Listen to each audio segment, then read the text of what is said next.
Nathaniel, stuff is loud. Turn it down.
What's up, everybody?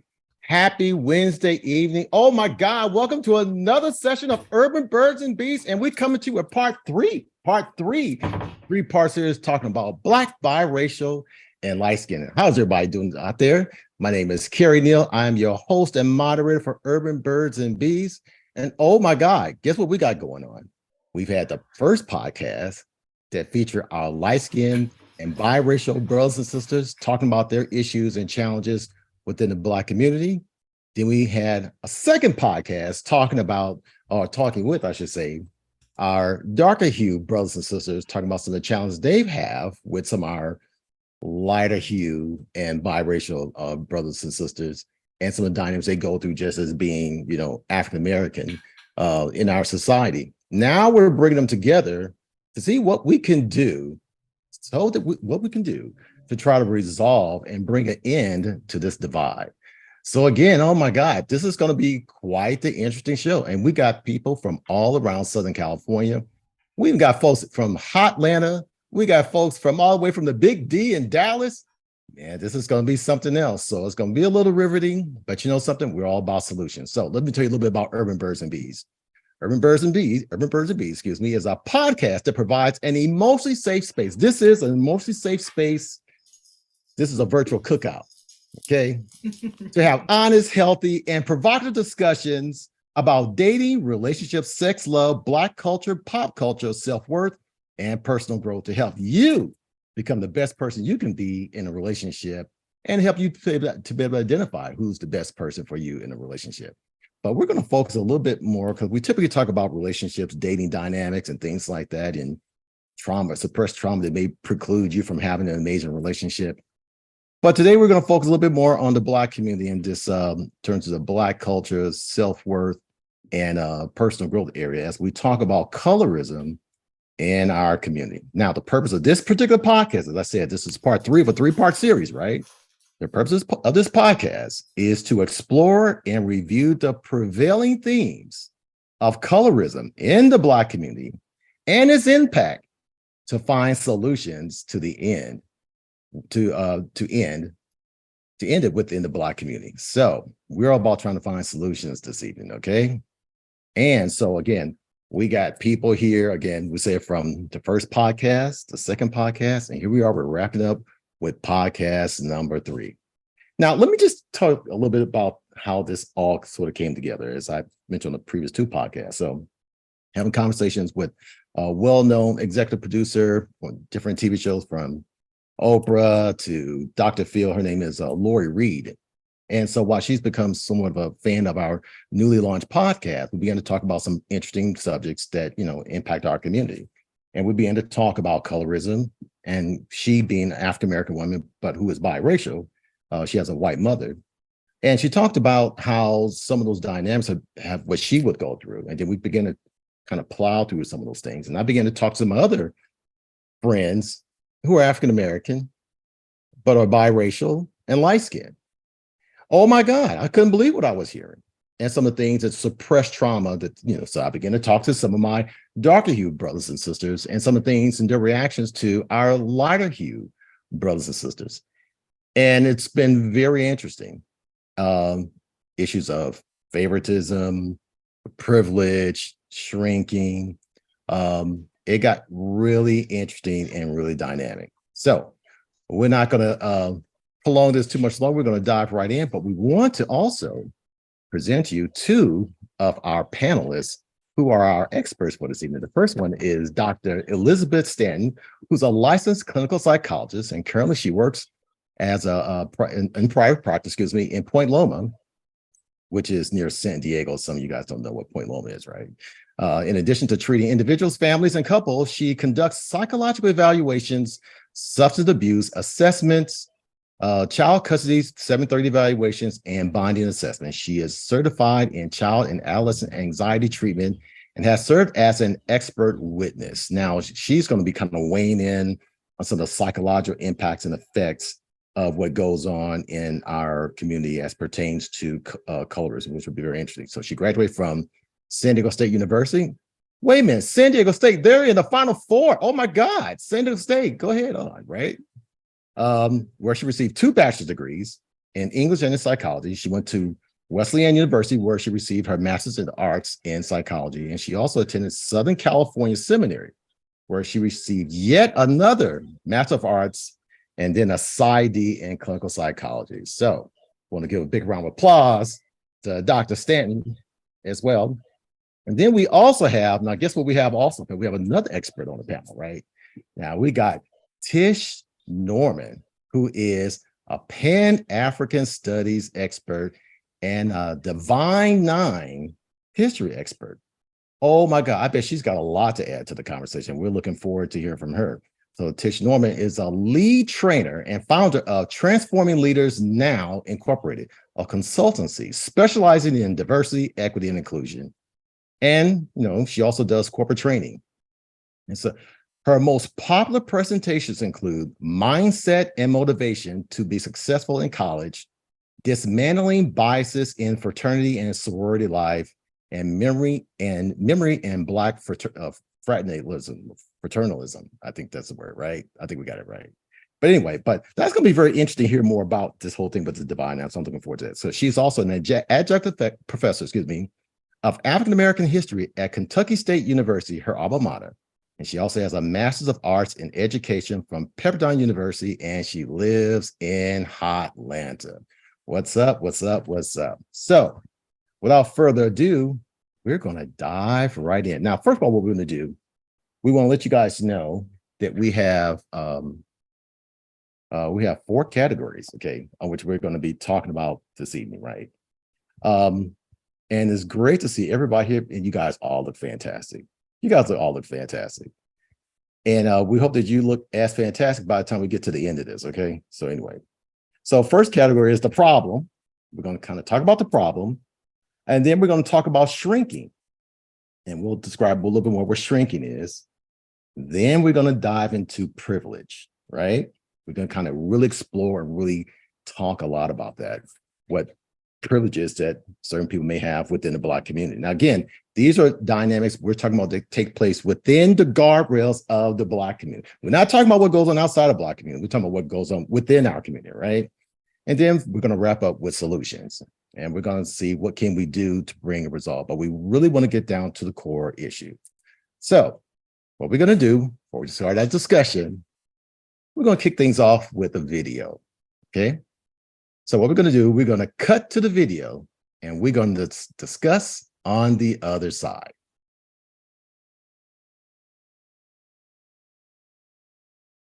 Point of view, what if, Tony, there is a light-skinned Black woman whose mother is Black and whose father is Black?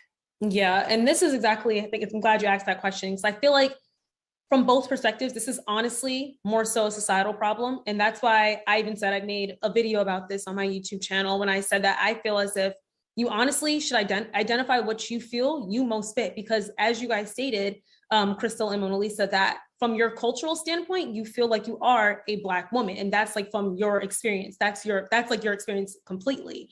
And I think from what Cynthia was saying was more so along the lines of people that don't have that cultural experience. And that's why I feel it just gets to be a very sticky situation, a sticky topic, because Black women, we do honestly struggle with feeling represented and loved and identified, especially when it comes to just like something like hair texture. Growing up, all I saw on like YouTube, like it was, first of all, it was hard to find videos with women with my texture. I have like 4A, 4B hair. At first, it was just hard to find Black women in general. Then you have Black. I don't even think white folk know what you're talking about. Yeah, like just dealing with kinkier textured hair. And then, so when you're on these YouTube channels, and then you start seeing women that do have curly hair, but it's not your curls. And that's what's being promoted all the time. And it honestly makes you question, is my hair beautiful? And it takes a lot and a lot of self-love and great parenting to make sure that you truly love yourself and embrace yourself. Because in media, what's considered pretty, if you are a Black woman, a lot of the time, are light skin or women with like more European features and curlier textured hair. So that's why I would always consider it more of a societal problem, more so than a Black versus mixed problem.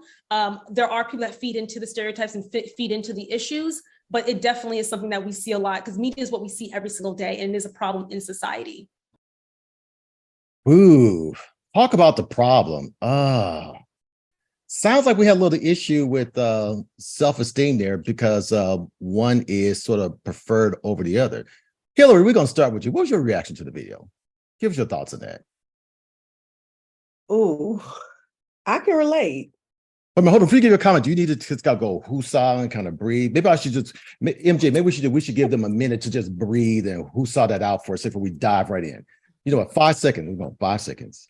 5, 4, 3, 2, 1. Okay, Hillary, back at you. Okay.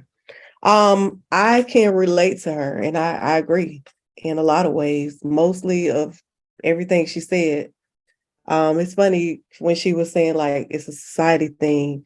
I don't think I agree with her, because it is. It's definitely. I was at the Okay. Be clear. What is it specifically that you agree with? I mean, I know all of it. Give me some that you agree with. Let's go there. What like you agree the with? point that she said, like with the hair, for example. You know, me being a hairstylist or retired hairstylist, I noticed that she's absolutely right. You see the more curly, like defined curls with that you get from, biracial people, opposed to someone who is, let's just say, African with more coarse hair, and the curls aren't as defined. It looks more like an afro. You know what I mean? So I definitely understand where she's coming from with that. So I agree with that part of it. The other part,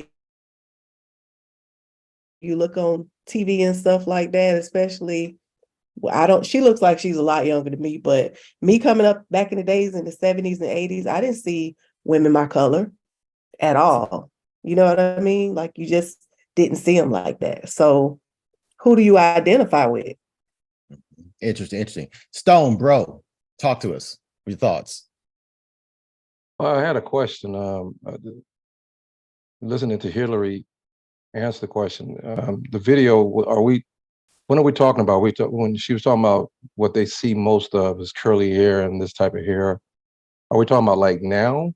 Yeah, she's talking about, like, generally speaking, when she walks outside, when she looks at advertising, when she looks at TV, she said, generally speaking, particularly what's pronounced in terms of what's mainly seen is probably what's more preferred. And she feels some sort of way about it. And she talked about, And that's the other part I was getting into, get in. So we know it, we understand now, but when you say preferred, and I think this is what Hillary was saying, back then, I can see the argument where you see a lot of curly hair, straight hair, whatever. Unless I'm mistaken. I mean, I don't really get into hair. So what I see now is the natural hair everywhere, from women to men. You look at the NBA, these guys are not just wearing braids. They're barely getting out of bed, combing their hair. It's afros everywhere. right. So you got the nappy hair, the kinky hair, the coarse hair. So my stance right now, I can't say that I agree with the argument that is preferred. It's just not anymore. We're not, I don't believe we're there anymore. I see everything that you wouldn't. There was a time where I would see, working in corporate America, Black women couldn't even wear braids, let alone afros. Now you see that everywhere. So I can't say that I really agree that that's a problem anymore. Gotcha. Jackie, you're a dark-skinned, beautiful Black woman. What are your thoughts on that? What do you think what she said? What do you think what she said? Talk to us. I would have to agree with that. I my sister and I, we both have different textures of hair. And mine was a little more finer. And, my mom would take that hot comb and she could be done with my hair in like 30 minutes. My sister's hair, she would have to sit down, have herself a little glass of wine and, get ready because it took like an hour and a half or, hour, 45 minutes. One of the things that, when I was younger, it was, you looked around and you didn't see people who looked like you. So you didn't see folks who had the styles like you. So I mean, I used to wear my hair press and curl, and then I got later on did the perm, and then I did my little extensions, my enhancements, and it's just interesting. I mean, I think it's amazing now that we're at a place where people are feel evolved. I mean, the Crown Act. I mean, you can feel comfortable wear your braids or your dookies and your natural hair without feeling ostracized or having someone make a statement about who you are. You walking in like you're a militant Black person. So I would say I agree with that. But you know what? While it has progressed, I don't think it's progressed in all areas. I mean, maybe your metropolitan areas, but I'm sure there's some places that it's still in between our coasts that you're still going to have people thinking, wow, if that person walks out with a more ethnocentric hairstyle, they're going to make an assumption about them. Got it. Nehemiah, question, bro. Got a question for you. Yes, sir. What do you think that our lighter hue brothers and sisters don't get about the darker skin brothers and sisters in our community? What are your thoughts about that? What do you think they don't get? Because something is up.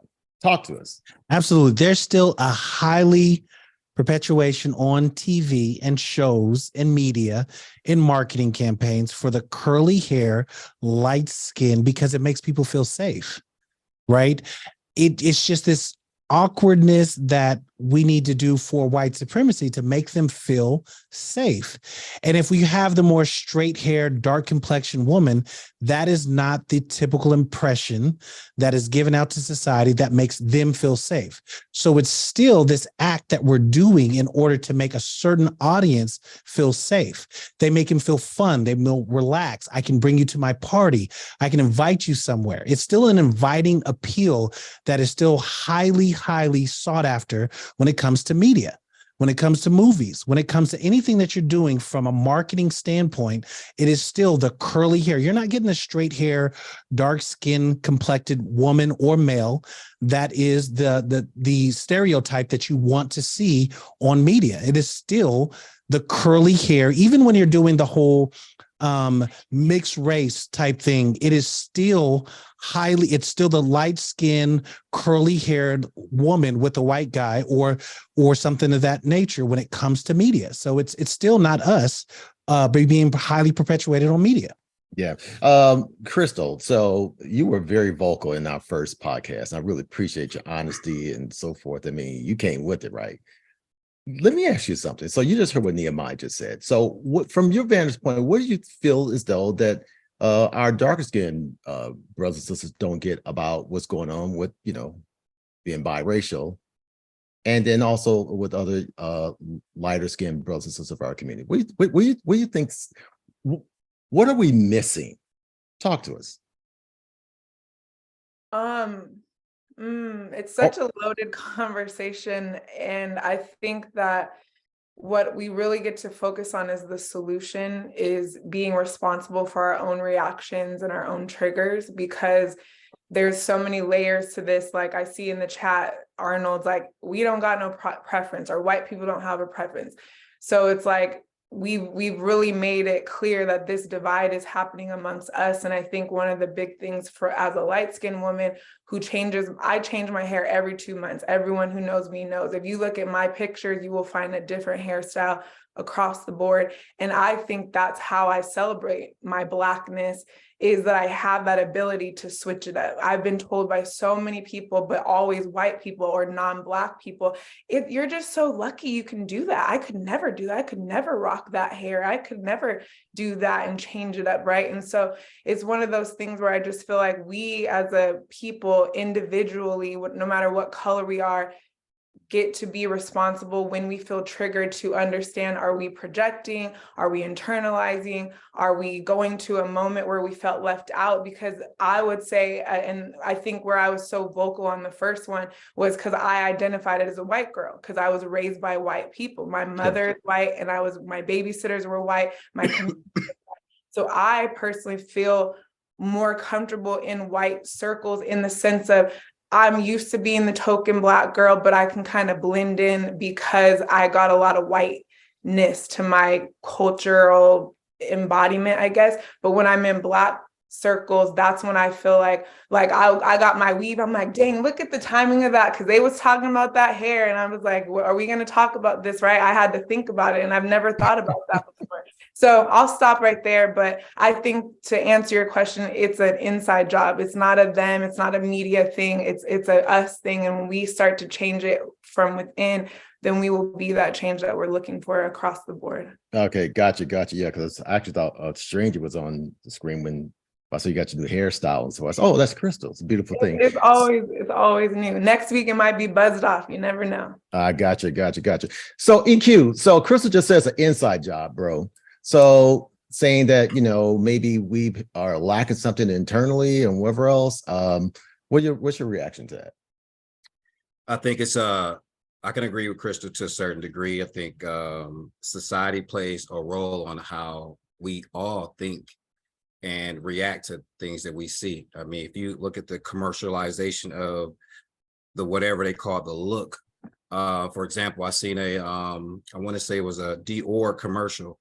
It was two people driving together. It was just a rigid road, and they were coming together. They wasn't our complexion at all. Majority of the commercials that you see now on TV, because a lot of times if we're sold on something, it's because we continue to see it. It's just like music. If we hear it the first time, it's like we don't really like it because it's the first time. But the more they play it, oh, you know what? Now you're bopping your head. It's the same thing with visualization on these commercials. And I think a lot of times, if that's what you're always hearing or seeing, that's what we as a society buy into. That's why people buy that cologne or that perfume or those purses. But the person that you're looking at, they're not my color. So I can only agree with Crystal said to a certain degree, but it all depends on the individual. I think that part she had right as well. So I agree with that too. Yeah, that's pretty interesting, because we're saying that we are not seen. So it's kind of sort of like, who do we identify with, or that kind of Maya, you got any thoughts on that? Yeah. So first, I think that the only way, I agree with Crystal, the only way to solve this is just more dialogue, more talking. I think that there is a thing where, as she spoke about in the early part of the video, that it's about cultural identity. It's not just what you look like. I mean, because we talked about it on the part one, that, you might be light skinned, but it depends on who raised you. Where were you raised? Do you identify just because you look mixed or whatever? It doesn't mean that you identify with that part of your background or your heritage. So I think that's important. And also, I think that I agree that we have come a long way, because even when you look at, we had this discussion, it's like, you look at Hollywood, you look at some of the darker skinned sisters and some people who are more, are winning awards and they're getting these roles and all that. I think that we are progressing in the right way. It's just, we're not quite there yet. Yeah, we got a little ways to go. Yeah. So Dr. Stanton, we had Crystal talking about as an inside job. We had others talking about, we don't really see ourselves around. They kind of drags on our sense of self-worth and self-esteem and so forth. So you as a clinical psychologist, I'm sure you've dealt with a lot of issues dealing with people struggling with self-esteem and other emotional issues, right? Mental health is a real thing, you know. That's a real deal. Yeah, for sure. And it keeps those checks coming in too for you, right? So please weigh in on that. What are your thoughts about that? Well, listening to everybody, it seems like what's super important about the conversation that I think we all agree that should be had when we talk about like self-esteem and dealing with issues of isolation or being discriminated against, etc. I think that it's important to remember that everybody's story is their story and therefore their truth, right? So I might hear maybe Nehemiah says something, I'm like, wait a minute, I've never seen that before. Or, you know, I can give you 4 other places where that didn't happen, but that doesn't change the fact that that's his experience, right? And so it's important, I think, that as we have the conversation, that it's not a matter of one or the other, or one is more, you know, right or wrong, or more offended or less oppressed, or etc., but just a matter of the experiences that we've had, because clearly they're all different depending on the individual, not even like necessarily your complexion.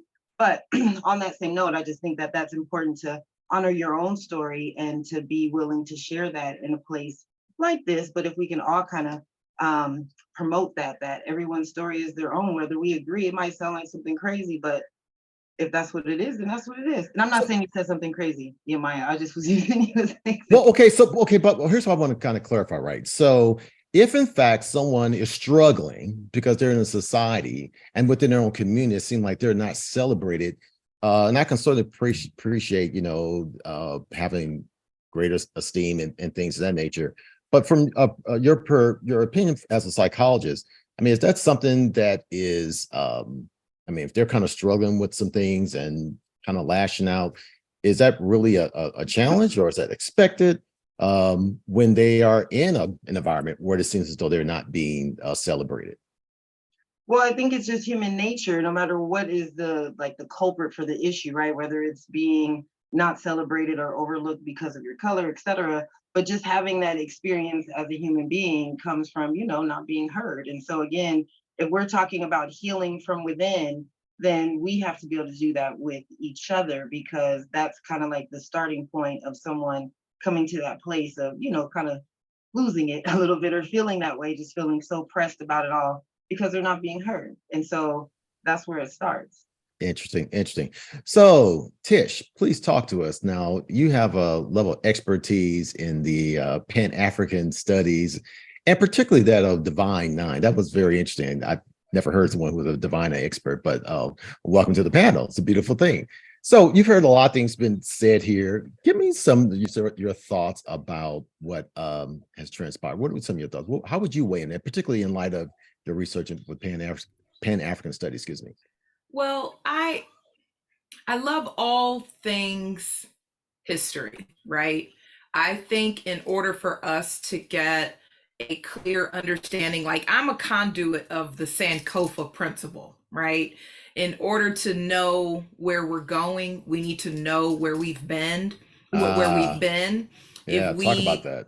Yeah, for sure. You know, we've seen the Sankofa bird where the bird's feet are facing forward, but its head is turning around to get the egg. So basically it means go back and get it.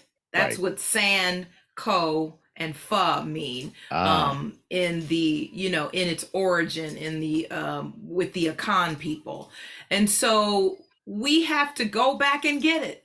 And I think this conversation is not going to resolve, or behaviors are going to resolve, until number one, we talk about it like the sister said earlier, and then we have to educate ourselves on it. I had lunch today with a girlfriend who's got a little bit more melanin popping in her skin than I do, and I asked her what her experiences were as a youngster, because we all know that kids literally are the most assertive human beings ever Right. in that space of childhood, because a kid will walk up to a stranger in the middle of the park and say, "Can you get off that swing? I want to swing on that swing. Can you get off?" Without any regard Right. for whatever, because a child will say what's on their mind. And we know at the same time that children can be very, very, very hurtful, and traumatic experiences can literally take place on a playground or in a classroom. And so my girlfriend continued during our lunch meeting today to say she didn't necessarily have one isolated instance, but she knew that when she was a youngster, in those very formative years when your identity is being developed, that her skin tone, her hue, was weaponized by children that looked like her. Yeah. Yeah. She didn't remember a specific instance, but she would say, "Tish, I remember them saying, well, you black. Well, you black and you ugly." And it was used in a way to not just insult her, but they couldn't say you're not smart. They couldn't say you're not the fastest runner in the class. They couldn't say you're not the best colorer in art class. They had to use something against her person that impacted her even as a young child. So listen, color it's a complex issue. It's multifaceted, all right? And it's not just respective to the United States. The United States and South America were the largest land spaces that enslaved Africans were taken. Yeah. So just believe and understand that the same issues of colorism, which is nothing but a discriminatory act, right? Sure. Colorism is discrimination. Yeah. Yeah. Yeah. It is. It didn't just take place in the United States. Colorism exists in Brazil. It exists throughout South America. Bleaching creams exist on the majestic continent. It has been for many decades, many centuries, just like it has been here. And so this form of discrimination, I don't know if it will ever go away, Carrie. I don't know if it'll ever go away. I do know that having the conversation and talking about it and getting people to increase their capacity to talk about conversations that would make them uncomfortable, getting comfortable with the uncomfortable conversations, is how we begin to address it in a more intentional way. Yeah. It's not always color. It's Yeah. not always color. It can be your economic status. It can be the way you articulate. You Sure. can be dark, you can be light, you can be whatever color, butter pecan. But if you articulate in a certain way, if you walk a certain way, if you eat a certain food, if you listen to a certain type of a certain genre of music, all of those types of biases can rear their ugly head. Yeah, that's interesting. Definitely all kind of forms of discrimination. And let's be clear too. We understand that colorism not limited to the United States. There's all over the country. I think my boy Raz here, he'll be able to shine some light on that when we get around to that. But we're absolutely focused here on the Black community. MJ, talk to us. I wanted to add and share, let me turn that thing off there, add and share that this thing with hair, we talk about it in terms of darker skinned people and some sort of bias against more, kinky, curly, hair, whatever the term you want to use. And I shared at the first panel that I experienced it as well, a discrimination because of my hair. So I'm saying it goes both ways. And to Tish's point, it happened in the first grade where my mom, I'm used to wearing my hair in pigtails, and my mom straightened my hair and put some curls in it for picture day. And kids on the playground told me I thought I was something and I was this or that because my hair was straight. And I'm looking around like, what did I do? And that situation traumatized me for years and years to come, to where even now, and I can be candid and say this, that I don't feel comfortable getting dressed up. At times I will make myself plain, because I don't want to draw my Black community, Black girls, or somebody saying, oh, you think you're something. That's my own trauma. Yeah. Wow. Yeah. That's So just to say, it's not all one way. It goes both ways. Yeah. That's interesting. Straight hair, nappy hair. Nehemiah, bro, talk to us. I mean, I think, colorism is, just like Tish said, colorism is all over, right? And it's a form of a caste system. I did a deep dive study of the caste system. You can see it in the Indian community. You can see it in South America. You can see it in the Asian community. You can see it in African communities about colorism. It's plagued to everyone.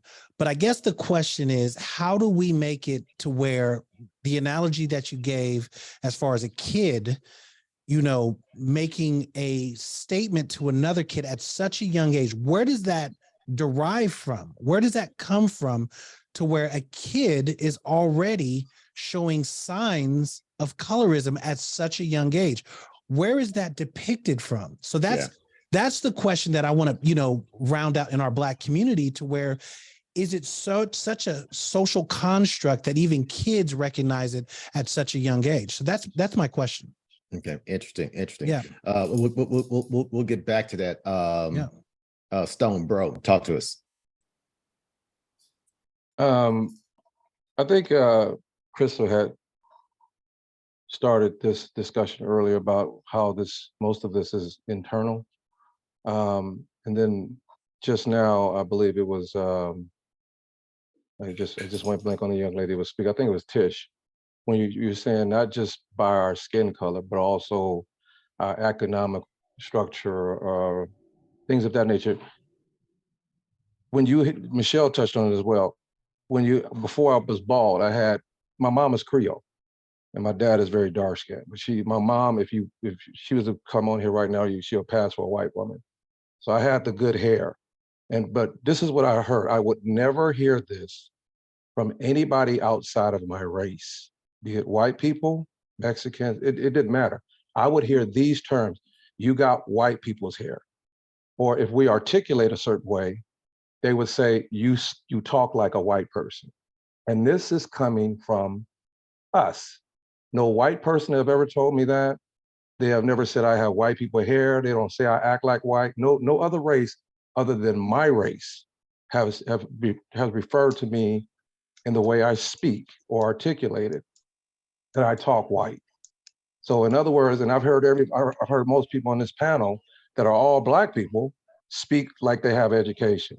They articulate well. Carrie, Tish, everybody, Michelle, all of you guys, you speak well, but this is what I would hear constantly. And I think that's what some of us was alluding to. The problem was within us. I don't see this happening anywhere else except internally. I've had people talk about, you've heard the jokes. Oh yeah, you was a light-skinned brother, you was in the master's house. And all the dark-skinned brothers was in the field.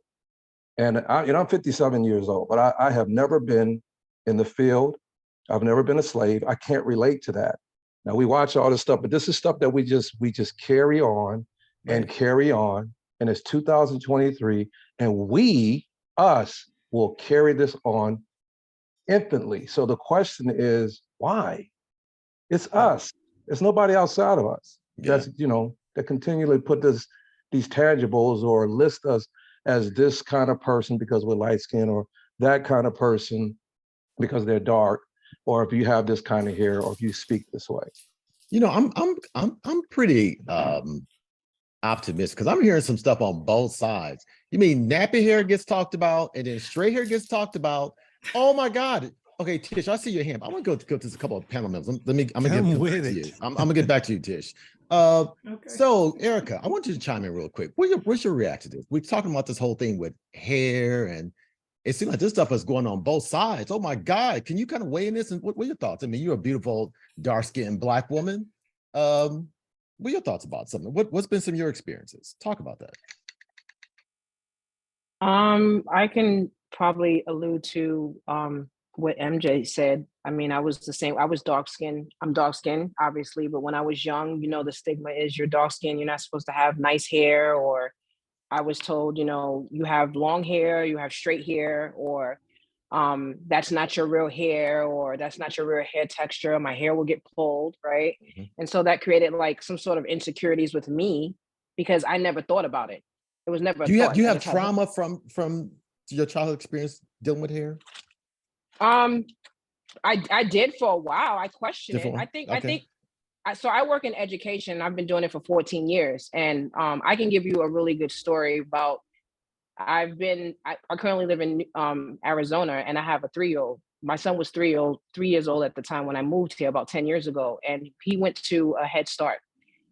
He was probably like the second Black kid in the classroom. And my son has never heard the N-word ever in his life. We're from New York. He's never been exposed. He's only been to school for a short time. When he came to Arizona, he went to the new school, and I'm in there volunteering. So I turn around because I hear the screeching. I hear him screaming. And then all of a sudden, I'm like, what happened? So there's like a Mexican aide in there, teacher, and there's a white teacher in there, the lead teacher. And I'm like, what happened? Why are you screaming? And he points to the little Mexican kid, and the kid is like 3 years old. I kid you not. And he says, that kid called me the N-word. He's never heard the word. He's never been exposed. That word was so powerful to him that it impacted him so much that he was crying and screaming. And so when I approached the teacher who was Mexican, because the little boy was Mexican, he spoke, I think, primarily Spanish. I said, hey, you know, he called my son a derogatory name. You know, what are you going to do about this? And like the panelist said, you know, when you don't experience those things and you don't know what it's like, it's not going to be an issue. They don't feel that it's important.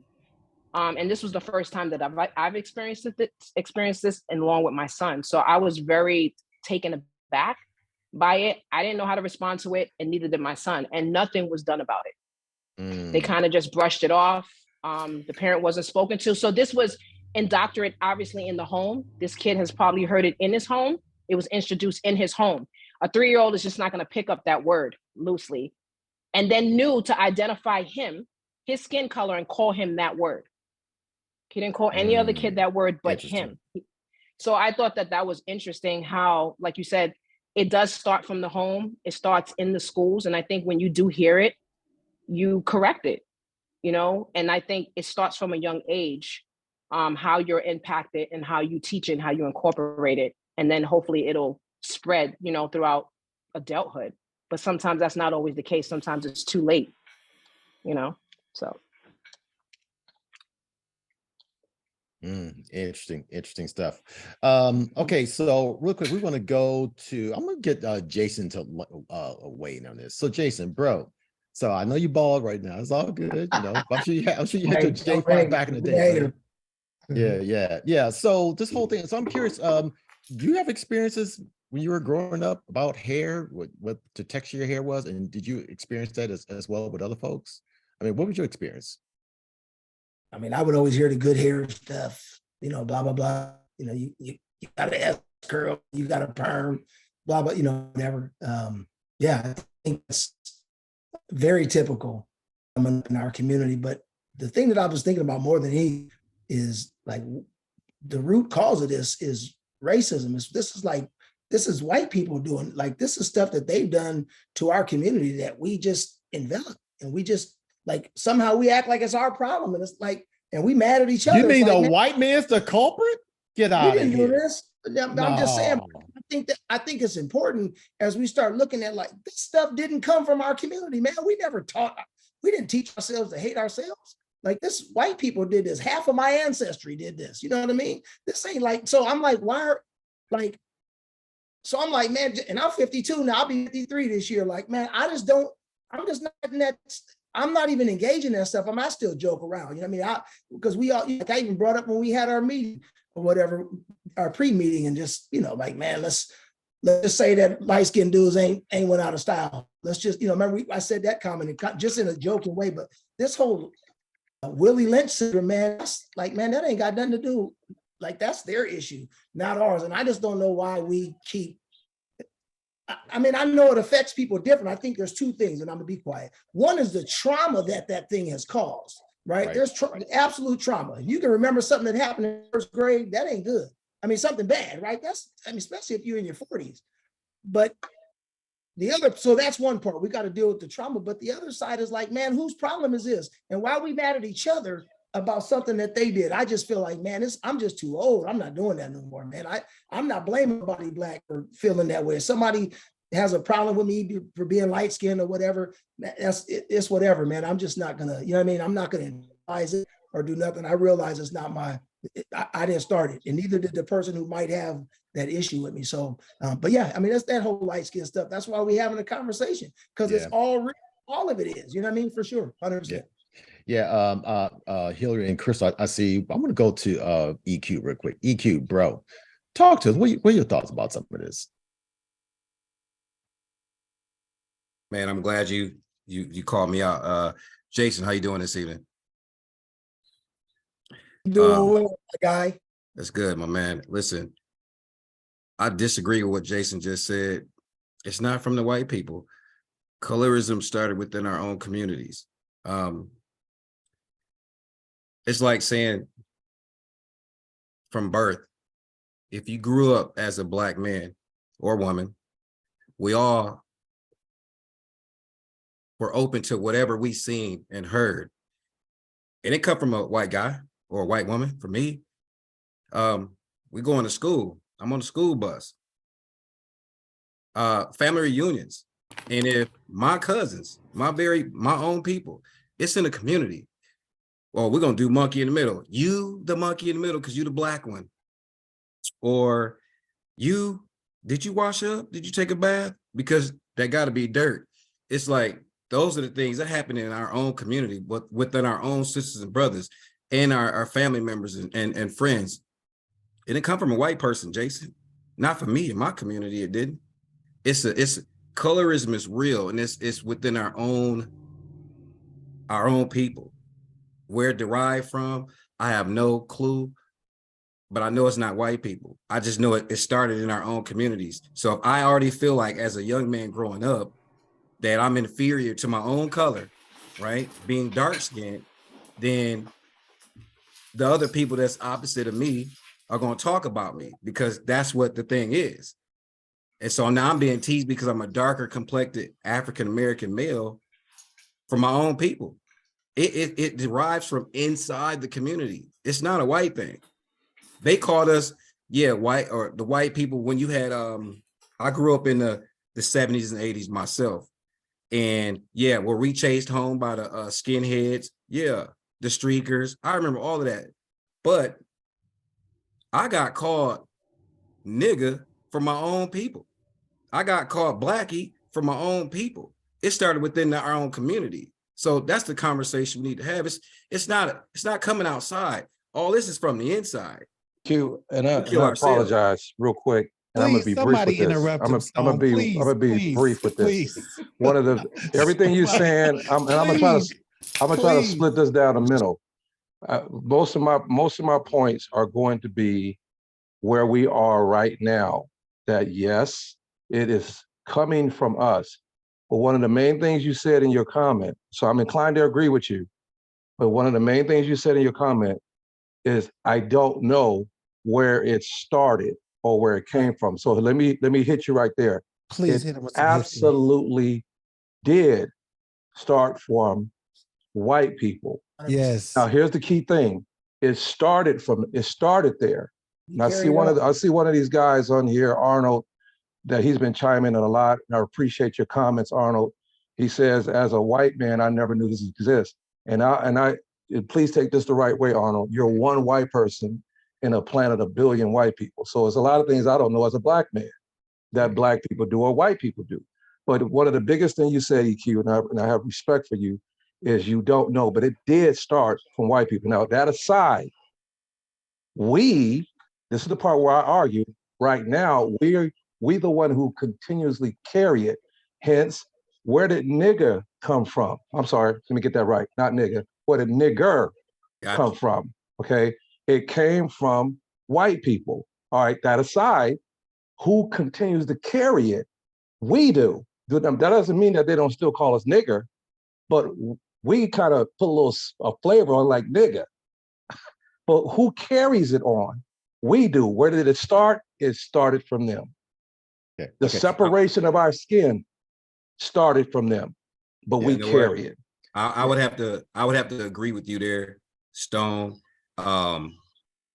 My take was, I heard it within my own community first.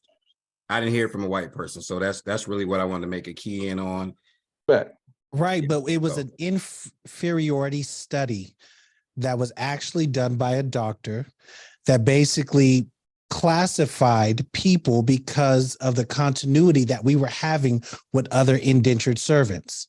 So they tried to separate us by classifying our races based off of color, saying one color is inferiority to another one. That's why the Irish were very close to Black people during the indentured servants time, and we were collaborating too much in history. But then they classified them as a more superior race than us, and that's what started colorism. Then it started with the slave master separating the people that worked in the field to the people that were white. And because they had the DNA of the white slave master, they had more things that they can do. They worked in the house. They were more acclimated to do more things when it comes to education, knowledge, learning, all those types of things. So colorism started with the white population in the beginning. It actually was classified in scientific studies. It was actually done by slave masters, and that has translated to what we experience now. We still take on that same inherited train of thought, but it did start with white people, if you want to know. Yeah. Okay. So what we want to do is, because we love this. Yeah, this is all right. you guys This on is here. good. We want to get to all you guys. Hillary, come with us. You've been having your hand up for a while. Talk to us. All right. So thank you, Detroit, for clearing that up. I don't know his name, but the one from Detroit, because he was saying everything I was thinking. I want to go back to the starting with yourself thing, as far as like being a bridge to gap. I mean, the what do you say? The gap, the bridge. Y'all know what I'm talking about. Anyways, when I heard MJ talking about her hair, and to see the pain on her face, like if I was next to her, I would hug her. Now, before this subject, I would have to be honest that I was one of the sisters that would look at one of you light-skinned women and be like, girl, you ain't go through shit. You know what I'm saying? Until I spoke to my friend Lori, who is, who Carrie mentioned in the beginning. Crystal, I wanted so bad not to like you.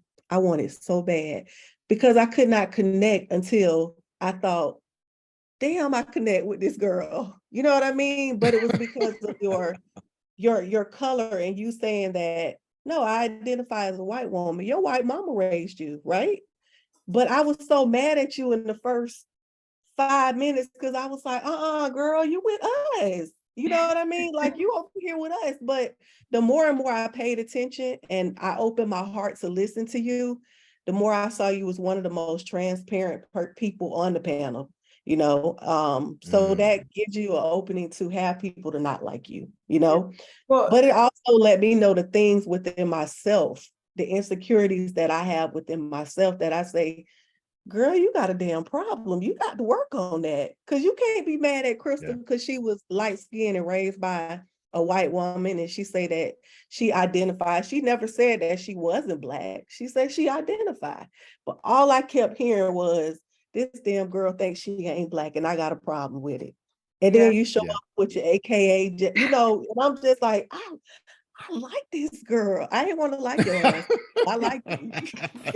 Well, and I'm glad you brought me into it because I'm over here like jumping out of my skin because I have 5 daughters, okay? And I wanted to share this story. I had to get it out at some point tonight because when I was tuning into the darker skin panel when I wasn't on it and I was listening because I wanted to be connected when we all joined together, my kids were in the car. We were at soccer, and I have every shade you could think of. And I have one daughter who is always targeted as she's the dark one. And I have a cousin who just had a baby, and he's got really darker skin. And it's like every time I've been around them, that's the first thing that everyone points out. Where you get all this color from, and da da da da. So going back to my own children, but it's so triggering for me, because that's what happened to my one daughter, who came out with a darker, like they're all different shades, but hers was like noticeably different in the fold.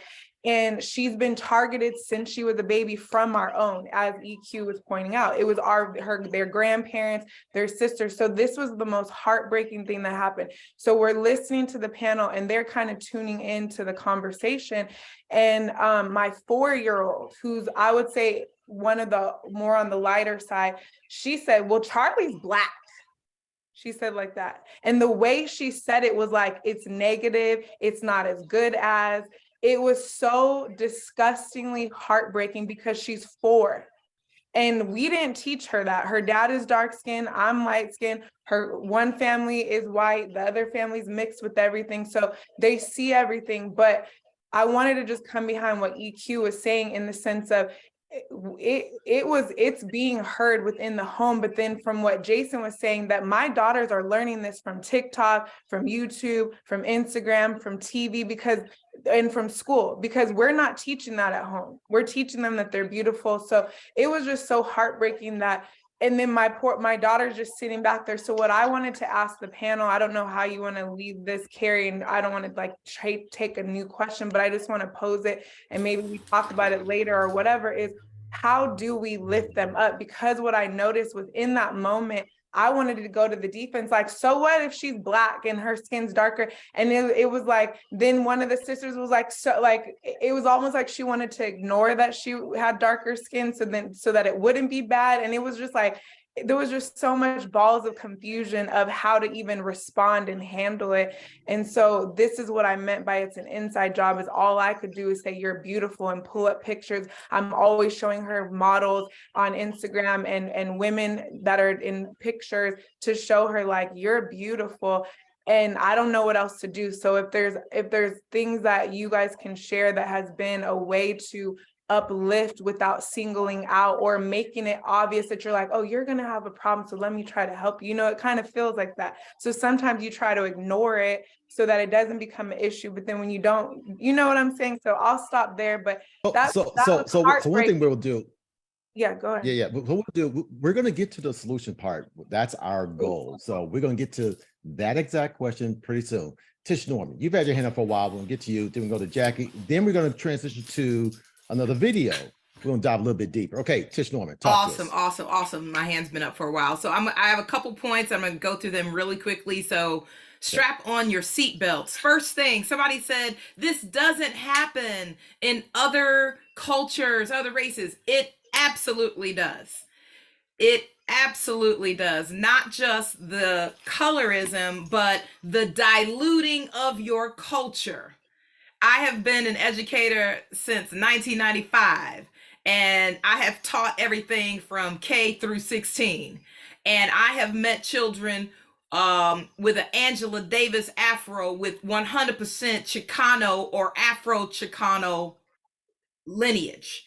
And I've met students who spoke Spanish, because I taught for 15 years in LA, and they said, my mom and dad told me, we don't speak Spanish in this house. We speak English only. Don't come in here speaking Spanish.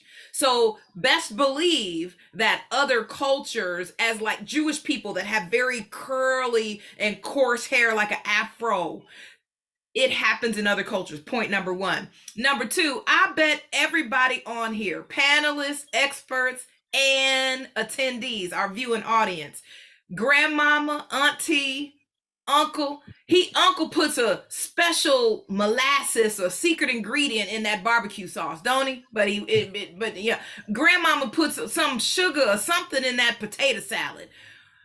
Why does grandmama put that little special ingredient in potato salad? Anybody know? I'll take a guess. Maybe her mother did it. And why did she do it? I'll take a guess. I don't know. Maybe her mother did it.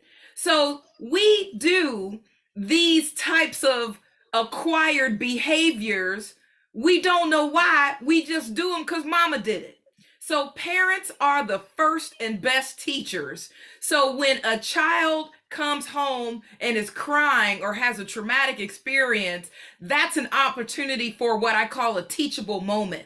So parents, you have to combat this society that kids are using YouTube, Instagram, social media, and TikTok to get their information. You must be that information source. Last thing, maybe some people on here saw the movie Shawshank Redemption. One of my like favorite movies. It was dark, but one of my favorite movies, right? If y'all remember at the end of the movie, Morgan Freeman's an old man. He's free, he's out of jail, and he is in the grocery store working, living in the halfway house. And he's at the grocery store. He goes, boss, bathroom break? And the guy goes, come here real quick. He says, listen, man, if you gotta take, and he was raw with it, so excuse my candor. He said, if you have to take a piss, just go take a piss. You don't have to ask me every time. And then you heard that famous, only he can do it, Morgan Freeman voiceover that said, there I was, an old man who had spent more than three-quarters of my life in jail, and I didn't even know that I couldn't go take a without asking somebody. He said, I am the reflection of being institutionalized. We as Black people and other cultures across the planet, but we talking Black now, so we gonna talk Black now. We have institutionalized racism that has plagued our community for centuries, period. And so the things that we do, in the same way that that illustration was in Shawshank, we do that with media representation. We do that with the standard of beauty in this country. We do that experience in workplace discrimination and all other sectors of society. So I think we have to intentionally make space and carve out time, not just to have conversations like this that go forth, but to do it more frequently. And I want to close by saying this, MJ, you better go wear your clothes and put your heels on and get that face beat and go to that salon, and you better you better not walk in a room, you better enter a room, okay? Because I rebuke you carrying for the rest of your life, not being able to show up as the best and highest version of yourself because of something that some fool said 30 years ago when y'all were children on the playground. You better swing that hair and you better embrace your curves, your hips, your melanin, your skin, your hair, your nose, your glasses, because sexy girls wear glasses, honey. Okay? So you better you better enter a room like your name is on the building. And I want you to send me a picture. I'm gonna give you my cell phone number, and I want you to send me a picture. And if you need a makeup artist recommendation, okay? But you do not simmer. You do not dim your light to make someone, especially a culture or a people or another community, more comfortable than you embracing your greatness and your beauty. Own it, work it, and then let them have it, okay? A candle will never lose its flicker when it lights another candle, okay? So you light your candle and then you let somebody else be lit and lifted by your candle being lit, and then you send me a picture and text me. I want to see it. All right. My name is Norman. I'm dropping the mic. We're gonna pass the bucket Hey, around. whoa. Say, man. I feel a breakthrough coming through up in this path. Oh my goodness, that was delightful. That's what's up. All right, Jackie, talk to us real quick. No, I have nothing more to add. I cannot follow that. Okay, that's a beautiful thing. Okay. All right. Woo! Let's say fan. All right, Tish, down in the ATL. Better go ahead and bring that stripper grits up in here. That's what's up. Okay, so we're gonna go to our next video, and we're gonna get to two gentlemen on the panel, Raz and Tyree. Haven't had a chance to talk, but we're going to get them to react to our next video. Now, this is going to be interesting. We're going to go a little bit deeper. I feel like we got a breakthrough. I feel like we got a breakthrough coming through, but we're going to go to the next video and we're going to see what our dear friend Mona Lisa has to say. Okay, so let's go to the video and we'll discuss on the other side. Crystal, yes, go ahead, Mona Lisa. I'm sorry, Tammy. Can I say this? I mean, I want to interject that I would like us to possibly consider the idea that there's black on black jealousy. Black on black jealousy. Like, I have never been discriminated by more people in my life than black people. The white people don't do this to me as much as my own brothers and sisters do it to me. Black or dark-skinned black women have treated me like, how dare you even call yourself black? You don't know anything about being black. And my light-skinned sisters have said, because you've got that skinny nose and those tiny lips is why you can get away. You're a passe blanc, as they say in New Orleans. That means pass for white. Very interesting. Very interesting. Okay. So we're going to go back to the panel. Okay. Now, Raz, now, bro, now you and I, we had conversations prior to all this thing. You've been kind of chiming in. You've been on some of the previous panels and you had some very interesting thoughts. I want you to kind of talk about that because you have a very interesting background. So if you don't mind sharing with the panel a little bit about your background and contextualize what we just saw in the video, please go ahead. Hey, what's going on, everybody? What up, Stone? What up, though? What up, though? Yeah. All right. So, well, first of all, the video was kind of, I think she was spot on. I mean, I personally have received a lot of like, especially I have my own business, right? And I noticed that when I deal with certain black customers, actually a lot of them being really great, a lot of them support black businesses, but there's a small contingent of black customers that I have, I believe, feel more comfortable doing business with a white man. And I had a situation recently where a competitor of mine was actually a white-owned business. They were actually bad-mouthing my company, which had no credibility at all. But because he was white, I believe she believed him over me. Whereas an Asian, he did the same thing to another customer of mine who was Asian, and he called me and said, "Raz, this guy was saying this about you, and I want to check your credentials." And I said, "Okay, no problem. Here you go." And he goes, "Raz, you know what? Everything checks out. We're gonna do business with you. We like you. We like your personality. We like your products. Everything's good." So it saddens me sometimes. I hate to say this, but our people, I think that sometimes they think the white man's ice is colder, you know what I'm saying, because of this. And I think it's all due down to internal racism that we've, or prejudice that we believe because we don't trust each other. And I think, honestly speaking, I think that these demonic seeds of like self-hatred have been passed down because of slavery, colonization. I think the black race has experienced it across board. And we really need to really do our best to weed it out because it's really damaging, I think, in the long run. It causes self-rejection, self-hatred, even sicknesses, mental illnesses, as a matter of fact. You know, did I answer your question, Kerry? Yeah, you did. You did really well. Tyree, bro, I want to go to you. Okay, so, we had some conversation, although you are the lighter hue, both your parents are black. I think one of your parents may be biracial or whatever. But anyway, yeah, and so I know we kind of talked about how, like you growing up, they say you're not a nigga, you a nig, and what you say? And so it was interesting listening to Mona Lisa, and she's talking about how like, that she couldn't fit in and so forth. And then she talked about this black on black jealousy, whatever else. Bro, what has been your experience? So what's your reaction to that video and kind of frame it within the context of your own experience, please? Yeah. Thank you.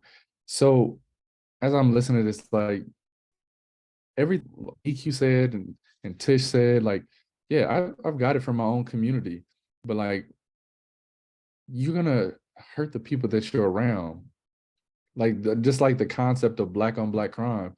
Like if you live in a predominantly black area, that's all you're around. You know what I mean? It's a part of like living amongst other people, right? And people are going to say what they see and they're going to say what's different. And so I get that, where I grew up, I was just different. I had curly hair. And one of the main questions I was always asked, like, so what you mix with? Or I know one of your parents is white. but it's not the case. It has been confirmed. Both of my parents are African American. Right. But that is, I understand that that's like our like an explicit like kind of result of like racism, right? But like we're only saying the racism that we see and we can identify. But when we can't comment on the systemic things that's happening around us that's causing the things that we're seeing in our communities. So I think that's like once we understand like institutionalized racism, like was talked about earlier, and we understand like systemic oppression, that's a part of what kind of seeps through in our daily lives. And so I think that's a byproduct of what we experience. Yeah, that's interesting stuff. Maya, really quick, I want you to chime in on that. Then I want to go to Dr. Stan. I want to get her perspective as a psychologist, but also being biracial on that. But Maya, talk to us.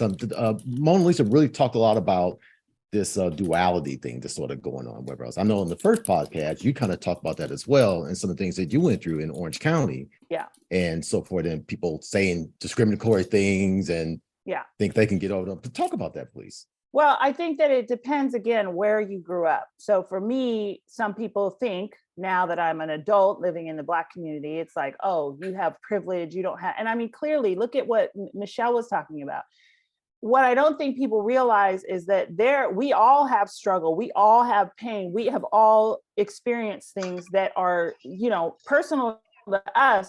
But just because we may be lighter doesn't mean that we don't have painful experiences growing up. I happen to be growing up my dad's from Detroit, but he moved us to a white community to, I don't know, better our experience. But unfortunately, it backfired because then I'm in an all white school. Nobody knows what I am. People didn't know how to handle my hair. All these things happen. And on top of that, don't forget when you are in that realm, people say stuff when they don't think they're around a certain, they're going to talk about Black people in front of you if they don't think you're Black. And they're going to let their hair down and you experience some real racist shit, excuse my language. So I had that experience. And then unfortunately, I shifted, moved to LA, got into the community, D9 community, everything. And then it was just like my own people, because I identified as growing up as Black. My mother's Japanese, but she assimilated trying to come to the US. So I didn't really identify with that. But I caught hell here in my own community as well. I get the girl, you got to weave. No, this is me, or you're a white girl. And I'm constantly having to prove my Blackness to people. And it's hard for me because I feel like there's this assumption that we don't have a struggle or a story, and that somehow life has been so much more easier for us. But as you can see, it isn't necessary. And I think the more we talk about it, we realize, we could experience our own set of racism, our own set of problems. And the privilege that you think is there is not what you think it is. It's not as good as you think it is. And we all carry pain and trauma from the way that we grew up. And in that way, maybe we can connect more, because it's like, you got yours, but I've also got mine. And it's pretty bad. Yeah. And one of the things I think that we obviously have to remember here is this is taking place in our community, not on the outside. We're not talking about outside. We understand outside, in our community. So Dr. Stanton, we're going to go to you. I want you to talk about the things we just talked about. Give us your psychological evaluation of some of this stuff, but I also want you to talk about you, because you are a biracial woman. I believe your mom, you said, was Caucasian, and so forth, and talk about some of those experiences, particularly this duality, and particularly in the context of possibly shrinking, meaning you have to be less than what you are, maybe to fit in to the Black community. So please indulge us.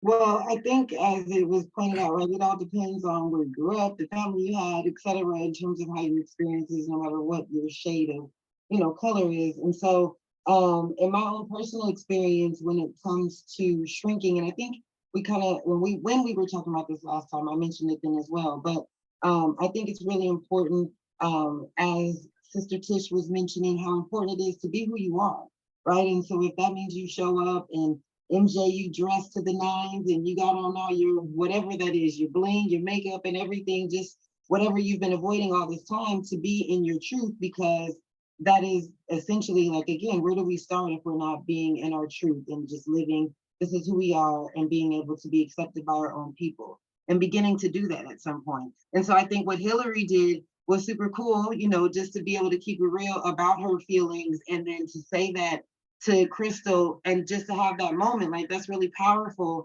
And small things, right? It seems like that's so small, but it's so big at the same time to really appreciate her experience and then vice versa. And then to keep it real about, you know, oh, I was thinking this, I didn't want to like you. And of course, we do that to each other anyway, regardless of our shade of color, right? But to be able to really be honest about that so that we can say what we're kind of feeling and been experiencing. And, you know, to have MJ be able to have feedback from Tish like that, that's so powerful. Like, no, show up and, you know, be who you are. And that's where that healing part, I think, really does take place. But on another note, I think that as we were talking about, you know, the problem and where does it come from? I think, you know, as we go back into the history of things, of course, we've been impacted by the history of the experience of our people. And just like we're saying, we have to kind of just accept this is where we are and move from here, right? It's not to negate the past at all, right? Of course, we need to appreciate that and be aware of it, but that we can't stay there too long because then we'll just keep doing this same thing that we've already been doing. Yeah, that's pretty awesome. You know, I want to just make a quick observation too, just a slight digression. So I know MJ, and she's a very strong woman. She's a very strong woman. And I really appreciate Tish, what you said and really encouraging her and so forth. I thought that was a beautiful thing. But to see you get emotional just now, man, this is stuff we're doing to our freaking selves. And that was back in the freaking first grade. If any of you guys know MJ, you know she's a strong, tough, nails ass woman. And she broke down just now. Y'all, come on, we gotta get this together. We've got, you know, I hear you say that we met every, you know, damn it, you know, the best way to consume an elephant is one bite at a time. We need to start here and making some change, right? Jack, you got any thoughts on that? Talk to us.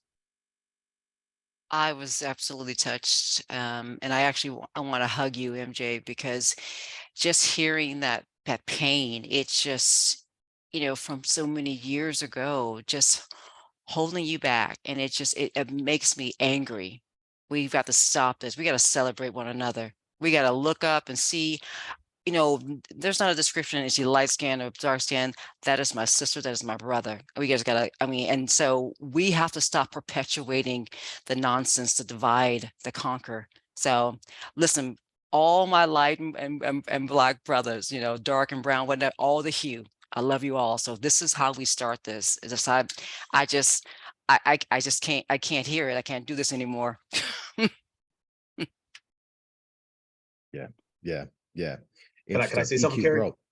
No, go ahead, Raz, go ahead. Yeah, Go ahead, I mean, I love our people, man. We come in so many different shades and colors. Like, I mean, I know that, you know, in the media, they report a certain image from Africa because I'm, you know, I'm West African. You know what I'm saying? Originally, I was born in the UK. My parents are Ghanaian and Cape Verdean. The Cape Verde Islands, if you don't know about that, it's very multicultural. It's you've got like from light skin, from white, from light skin to dark.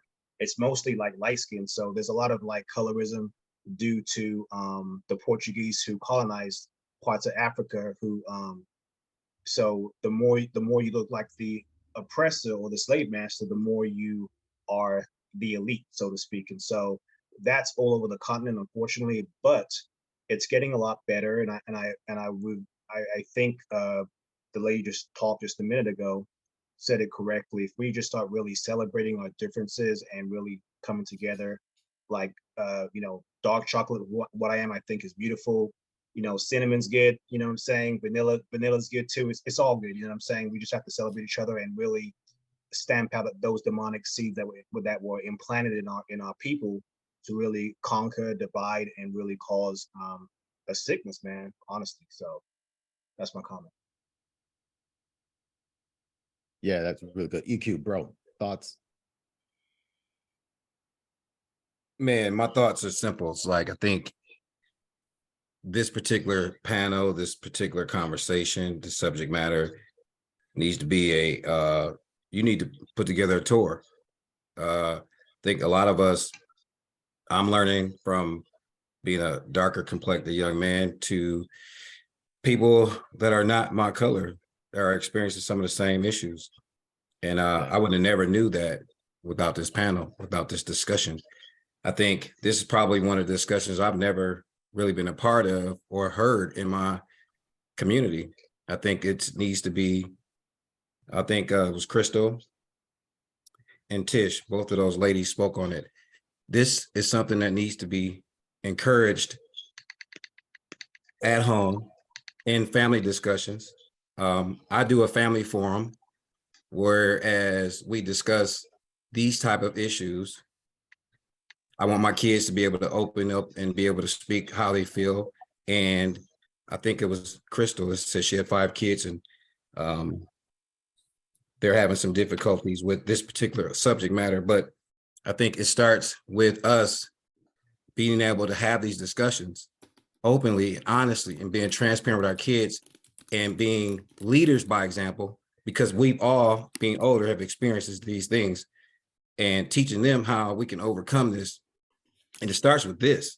Right. This particular dialogue is coming on as a panelist. I didn't know the experience that I would even learn just by listening to everyone out here, that this is something I'm definitely going to rest on, sleep on, and I'm definitely going to continue to talk on it. So my thing is, let's keep this conversation going. And I think this is just a start. It just needs to be more. Yeah, for sure, for sure. And you know, and again, I was the same way, dude. I began to talk to folks. I said, for real? I said, you kidding me? I mean, you know, again, even though I'm a darker skinned Black male, I'm starting to learn things that we're going through on our side, but profoundly enlightened by the stuff that with our lighter hue brothers and sisters, freaking blown away. And even when I thought I got it, talking to Lori Reed, who again, biracial, we have these very interesting conversations. It was interesting. I still didn't get it. Hillary, talk to us. I had to unmute myself. I think it starts with accountability too. And as I'm listening to everyone on the Accountability. panel, yeah, I'm sitting here listening to everyone, and I think of the messed up things that I've said that nobody heard me saying. Like I've had lighter skin, you know, friends, and I'd be like, girl, get your red ass over there or something like that. But if they was to dare say something about get your Black ass over there, it would be a problem. Right. You know, and so the more that I'm speaking to telling yourself, that's what's up. I mean, Talk I'm about just it. keeping it real. Yeah. That's what it's all about. The more, like when we first discussed this, I put up the question on my Facebook asking about, you know, the colorism thing, and have you ever experienced it? How do you feel and stuff like that? I can remember as a child growing up in my household, my grandparents, my grandma who's from South Georgia, my grandfather is Bahamian. And he was the one, I'm gonna say it, he was racist. You couldn't bring a white person to his house. You know what I mean? You couldn't, for real, because he would say some of the things, and I grew up with that same kind of mentality.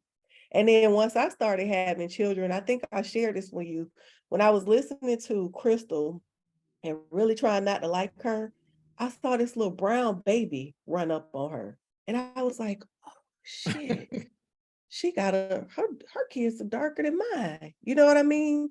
And I really wanted to have a conversation with her, because one thing I noticed that I'm doing is I'm thinking I'm protecting my daughter, because I say, hey man, you're a red bone. They ain't gonna like you. So you're gonna have to know how to fight. You're gonna have to know how to talk back, and you ain't gonna take no shit from nobody because you're light. And I probably was one of the girls that picked on girls that looked like you growing up. So I'm trying to tell you that this is what you have to do, right? But then I'm thinking to myself, am I creating a monster to make her feel like she's better than darker people too? You know what I mean? So as a parent, sometimes it's even hard to teach them and know what's right to teach your kids what's going on, because yeah, it does start in the house. My kids, my oldest daughter is always like, mommy, if somebody heard you say that, they will cancel you. She's a part of the cancel culture. And I'd be like, for real? She'd be like, you can't say that.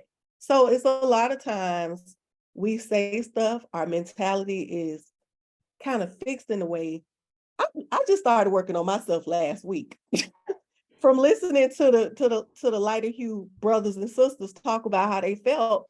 And my own friends was like, one friend called me, she was damn near in tears because she said, people ask me like, what are you mixed with and this and that?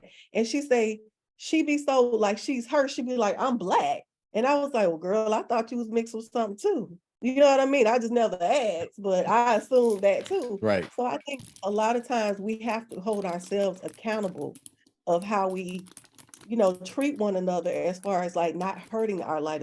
Because I think some of the shit I say is okay to say to my light skinned sisters, but it's not. You Right. know what I Right. mean?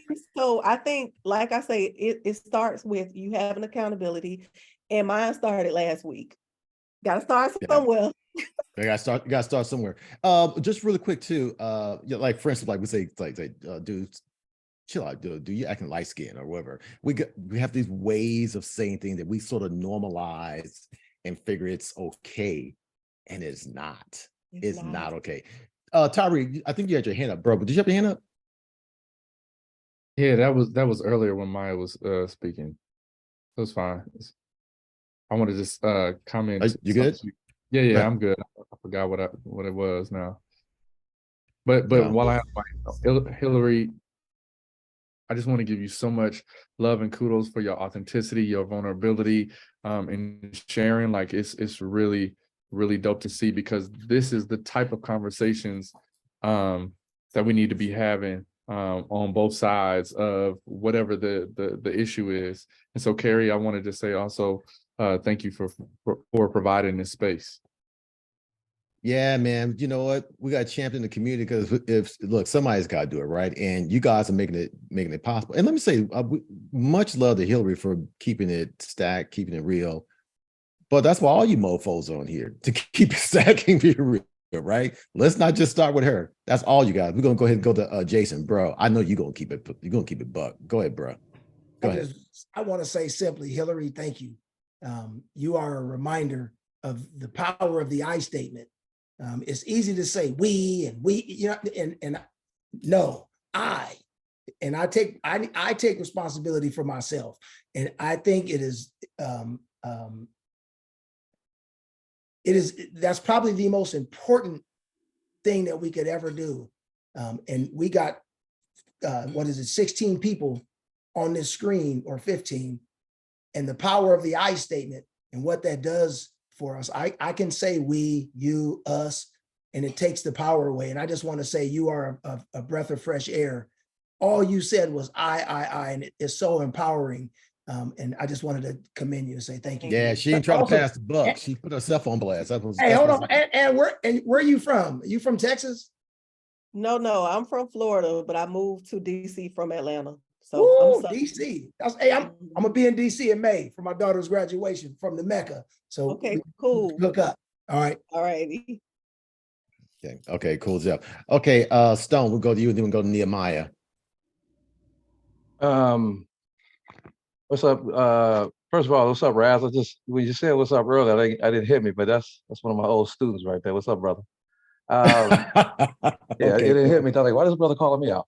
Anyway, I was just waiting. Who was that said Hillary? You're dead on. It does start with like everybody else. I'm sure everybody else had a chance to speak. They're going to say the same thing. We appreciate you being very authentic and pointing the finger at where where it starts at. But here's another thing I've realized as raising children. I raised 4 children. My youngest is 26. My oldest is almost 40. It's hard to believe I almost got a 40-year-old. Wow. But here's the other part about this. Outside of where and again, it was never me. I was sitting here and I kept thinking, let me go back. How much of this did I contribute to? And as a light-skinned person, it was never, and I can say this, I never initiated the conversation or the battle between dark and light. Throughout my history, and it's crazy at almost 57, I still have to be on the defending side. Well, you know how you light-skinned brothers are. Okay, and you light-skinned brothers do this. Okay. And it's always been a defensive type of thing. And it goes all the way back to childhood. I never was the one to initiate, well, you dark skinned people, this. To me, and again, because of my household. So this is to Hillary's point as well. You said earlier, you was trying not to like Crystal, then you saw a dark skinned baby, et cetera. To that point, one of my children are dark skinned. I have one that's a little darker than him. And then I have my first son is light, and they're all different shades. But my father is darker than everybody on this panel. He's almost as dark as my background. And my mother is probably lighter than anybody. The closest one that could be compared to is probably Crystal, but she would pass for a white woman. So in my household, there was never a dark and you light type of thing. So here's my next point. Outside of us taking accountability within ourselves, what our biggest challenge is, and this would be a good part for, maybe part 4 to the show. As a parent, I can raise and teach my child all these things and above. And I think anybody that's a parent can agree to that. But when I tell you we are fucking limited, because the minute they hit the door, we have to compete against this thing called the planet. And as much as I tried to raise my children to do this and do that, raise them in the church, and me coming from Detroit, I'll just put it like this. I mean, the Bible said when you was a child, you did childish things. When you become a man, you put away those child. I did some very bad things, but I'm a man now, and I can't even imagine being that same person now. So when you have kids, my objective was to make sure they didn't see none of that. And me and my ex-wife at the time of 25 years I was married, we made sure they were in the church. We did this, we did that. We didn't shelter them, especially me. I try to keep things real, but I did as the best I could as a father. But the minute they hit that damn door, then we have other kids who live in other houses. And when you talk to these parents, most of these parents just didn't give a damn. And so outside of this conversation, when we talk about repairing the dividing that we have amongst one another, dark and light skin, I think everybody's getting something out the show. I myself is getting something out the show. Again, very commendable to you, Carrie, for having the show. But the other problem, if anybody that's having children, I got 5 grandkids now. So now I got to figure out what they're going to be involved in and what they have to deal with outside the doors of our homes. They cut the TVs on. The rap music ain't the same no more. The TV programs ain't the same no more. And we still got people calling us niggas. I just saw a text today. My boy went down to Houston. He said, I just got called. Today, he said, I just got called a nigga for the first time in Houston, Texas. Yeah. So outside the house, so again, commendable, Hillary for you, taking accountability. But how much of that, when you took accountability now, but now if you have children now, you have grandchildren, what's going to happen when they leave outside of your immediate presence? That's the fight. Yeah, that's what's up. Nehemiah, bro, talk to us. Yeah, from Stone to Hillary, y'all are bringing out another sense of vulnerability, and I appreciate and applaud you guys for that. I know that I went through a period of time simply saying, I want some light-skinned kids. Right.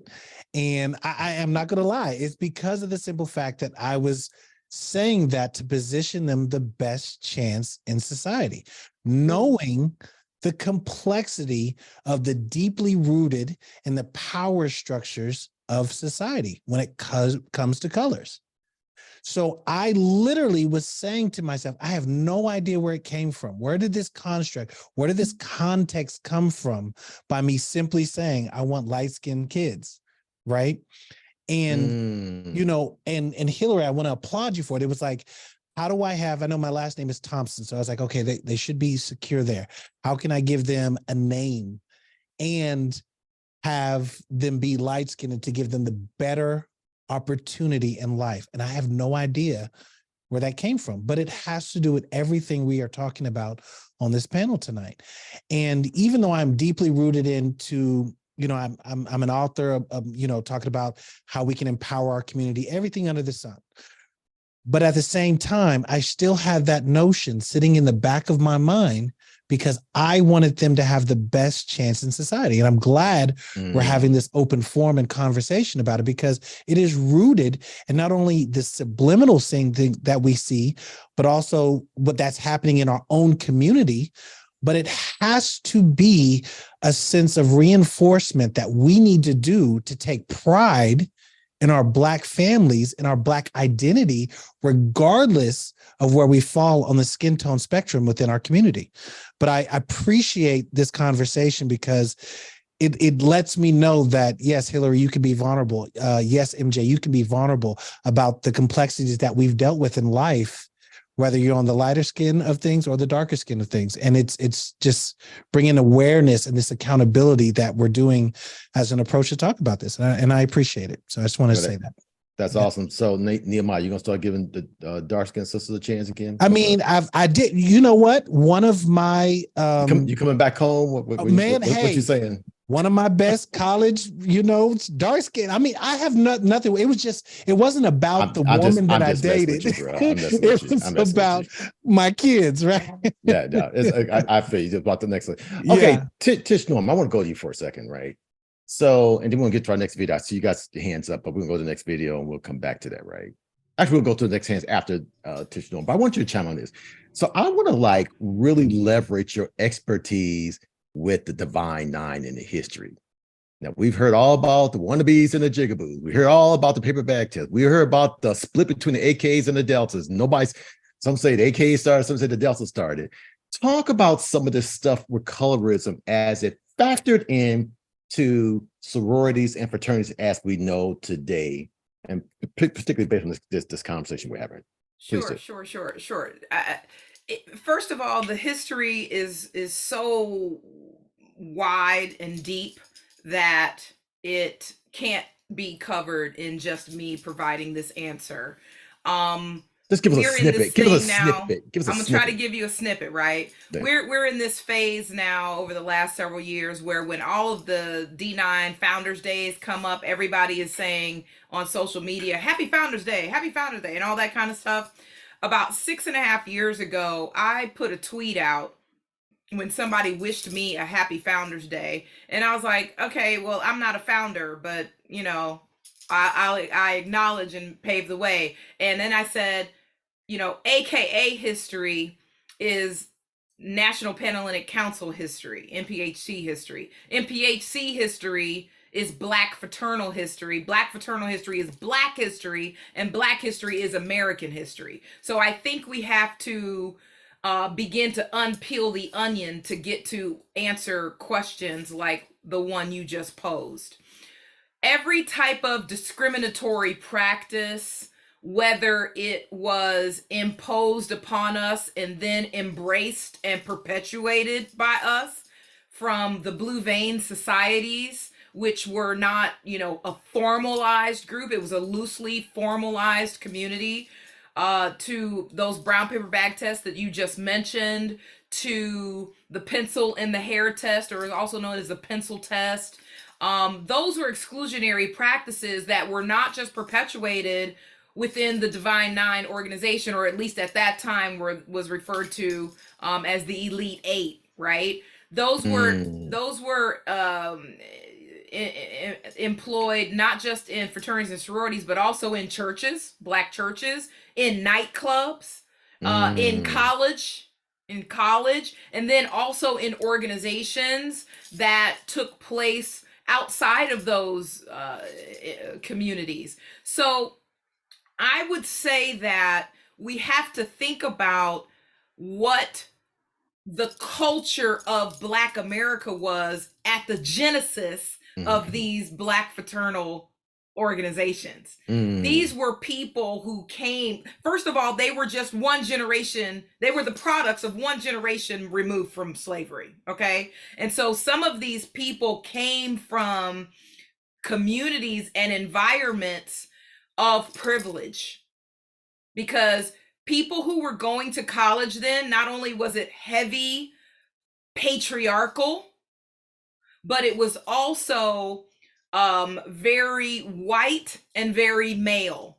So at the genesis of the Black fraternal movement, we're looking at Cornell, Raise your hand if you ever been to Ithaca, New York. Okay, raise your hand.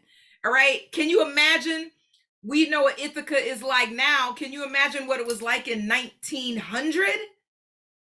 All of the American higher ed institutions, at least the flagships, were designed after European colleges. The Cambridge, and so they looked like castles. They weren't warm. They weren't inviting. They weren't student-facing institutions that we know now.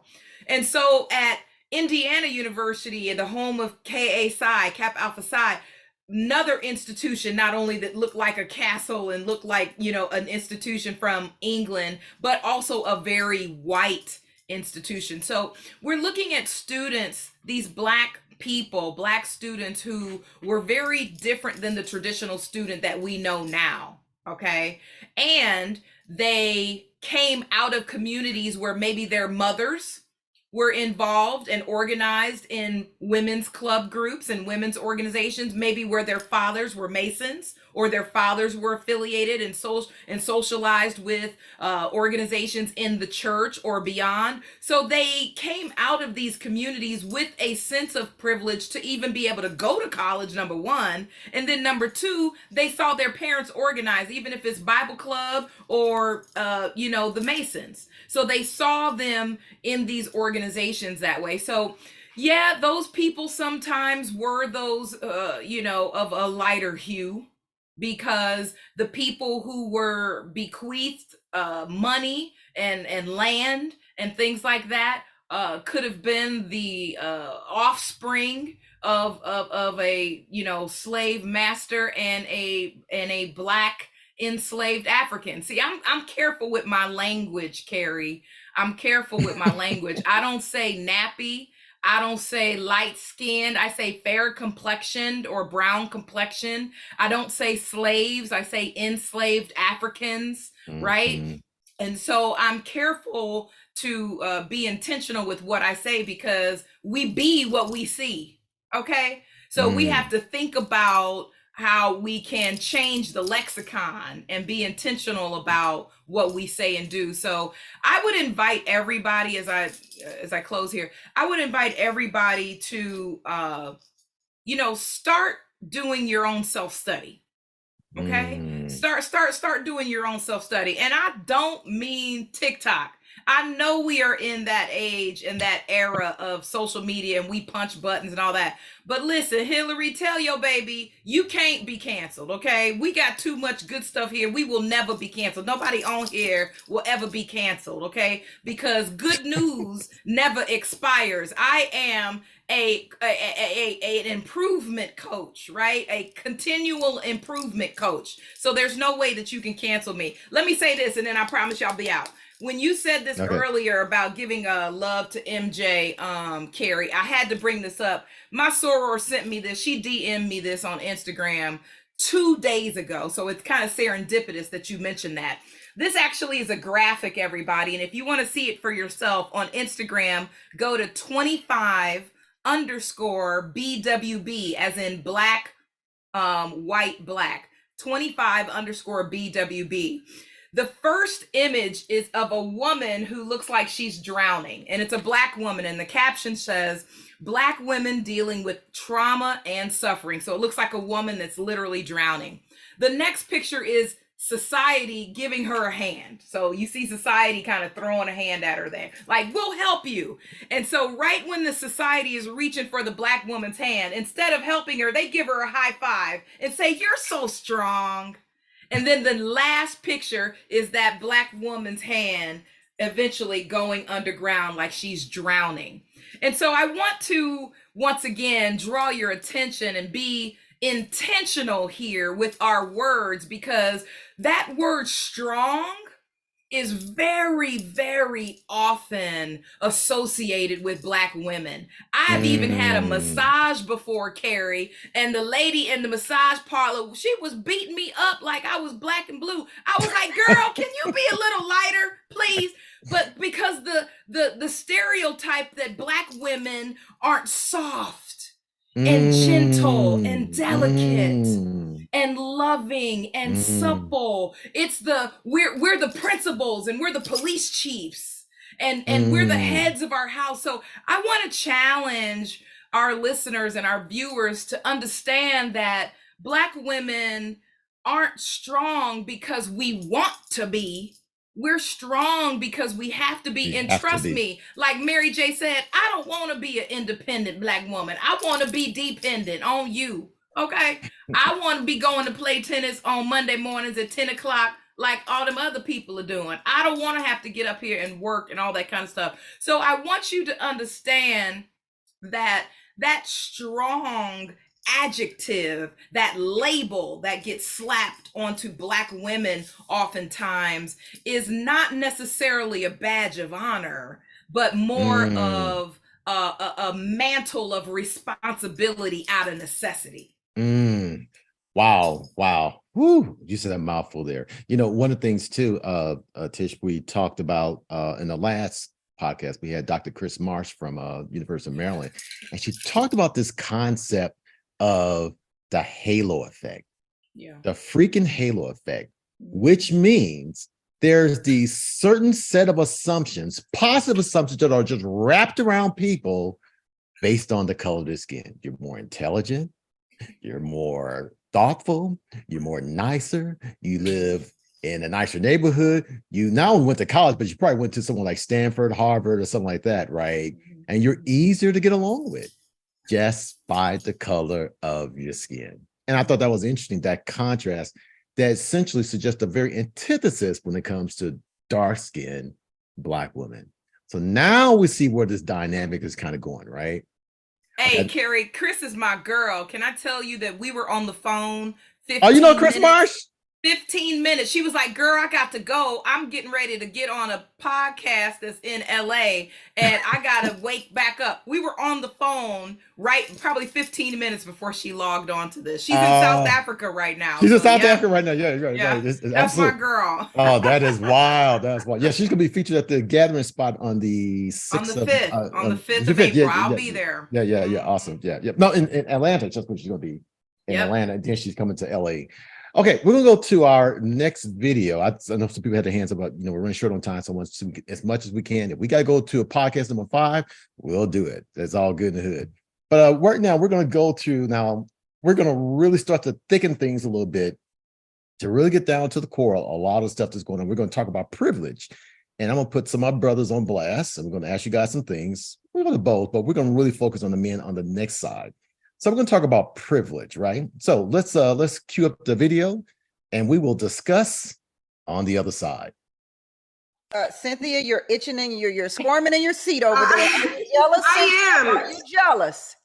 No, I'm actually offended at the Black woman because all I'm hearing is why it's beneficial for biracial people to identify as Black, but they're not thinking about how that's a detriment to Black women. And so for me, if I'm sitting here with 2 Black parents and a biracial person that has a white parent and a Black person is saying that they're Black, then that has to make me question, what am I? Am I a lesser Black woman? Because we certainly don't, we don't share the same phenotype. We don't share the same genetic makeup. We don't share the same hair texture. It is very clear that Crystal and Mona Lisa have a different parent than I do. It is very, very clear. They have a different phenotype than I do. So for biracial people, even to go with the narrative that they're being discriminated against by Black women because Black women want to keep our identity to ourselves because we understand how you benefit from our identity, not only in the white community, but you benefit in the Black community as well. So I just think that biracial women have zero respect for Black women. I think they don't like Black women, because if you did, you would consider how you're co-opting of our identity rather than just sticking to your own, which is biracial, then you can't possibly care. Why are you discounting your white parents? That's what I don't understand. And why won't you classify as white? Crystal, that's a good question. Why won't you classify as white? There's an old movie, and it's a classic, The Imitation of Life, where there's a biracial woman who refuses to identify as Black. I mean, in all honesty, don't you benefit and privilege? Aren't you privileged to be biracial more so than a Black woman, Crystal? Absolutely not. You know, I actually, for me, I find it offensive to hear that, because at the end of the day, I feel we do get discriminated from on both sides. It's not a benefit being, you know, identifying as Black. It's not a benefit identifying as white. We don't fit in on either side. Black women clearly, I feel like, don't like racial women for the simple fact that we're not 100% Black, which again is not our choice. Secondly, I don't identify as white because my white side of my family is not all white. They are themselves biracial. So how am I going to identify as something that I am not completely of just because my skin tone is a lot fairer? So if you're not biracial, why are you representing biracial then? I represent myself as Black, and I stated that when she asked what Let's I take a quick break. Woo! Interesting. So, you know, we've got to really get into that one. Okay. See you, Stone. We're going to get you to the second, bro. But I'm going to start with a woman. But first of all, I just want to identify. So, did she just say that light-skinned women are taking away opportunities for dark-skinned women? That was interesting. And did I actually hear that the young lady had to defend why she was in the Black community? What in the world is that all about? I want to go to Erica, and I want to ask you a question. Do you feel there are opportunities, privileges that you lose at the hands of your lighter hue sisters in the community? Personally, I haven't had those experiences before, so I can't really equate to that. And I feel like as far as what people identify is, I think that's their own personal journey. I think that's their own choice. And like the young lady said, she had no choice in the matter. You can't choose who your parents are, right? And there's some people that's not of lighter hue that are dark skinned that identify as maybe something other, right? So yeah, I haven't had any experiences with that personally, professionally, or you know, in my community, as far as I know. Crystal, what about you?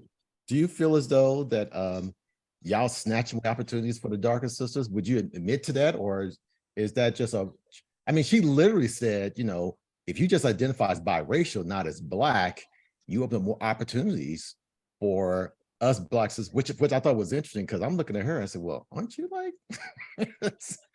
kind of like on the fair skin side? That was kind of tripped me out. My problem with this dialogue from her perspective is as if we're just out here like, let me just get in line and take this from my sister real quick because I can. Like, I can't speak for anybody else. I love Jason, when you commended Hillary, it's like this is what I was saying earlier, it's an inside job. It's each of us being responsible and accountable because we all have different experiences. I guarantee there's light-skinned people out there who are aware of their privilege and use it. I shared that on the other call, like, and we talked about this after, where I was like, it's interesting how I automatically correlated how I use my beauty to leverage things.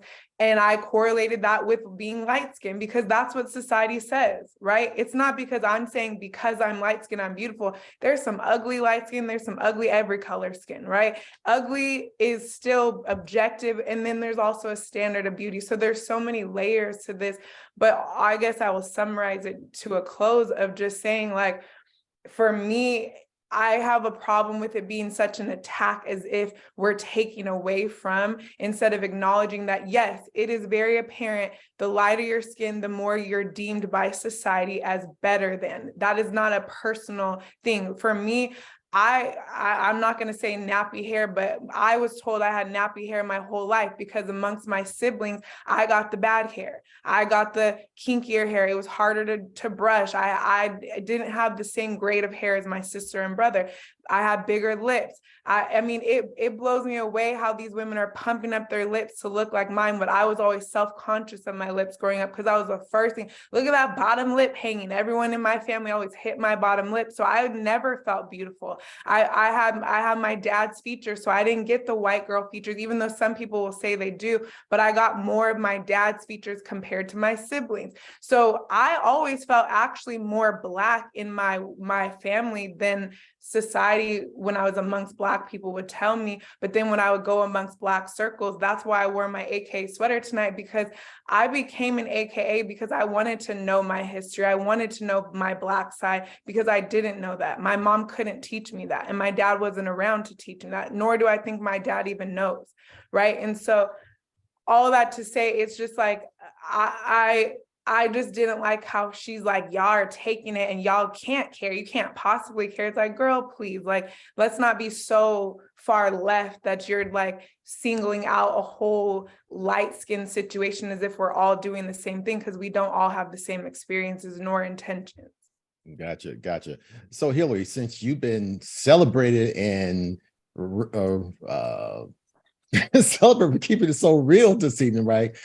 I'm gonna ask you to keep it real again. So that person on the Fox show, Tammy Mack show, said that if biracial women would just, designate as biracial, not Black or white, because you certainly don't want to deny the other parent, things would be a lot better for darker hued women, right? What are your thoughts on that?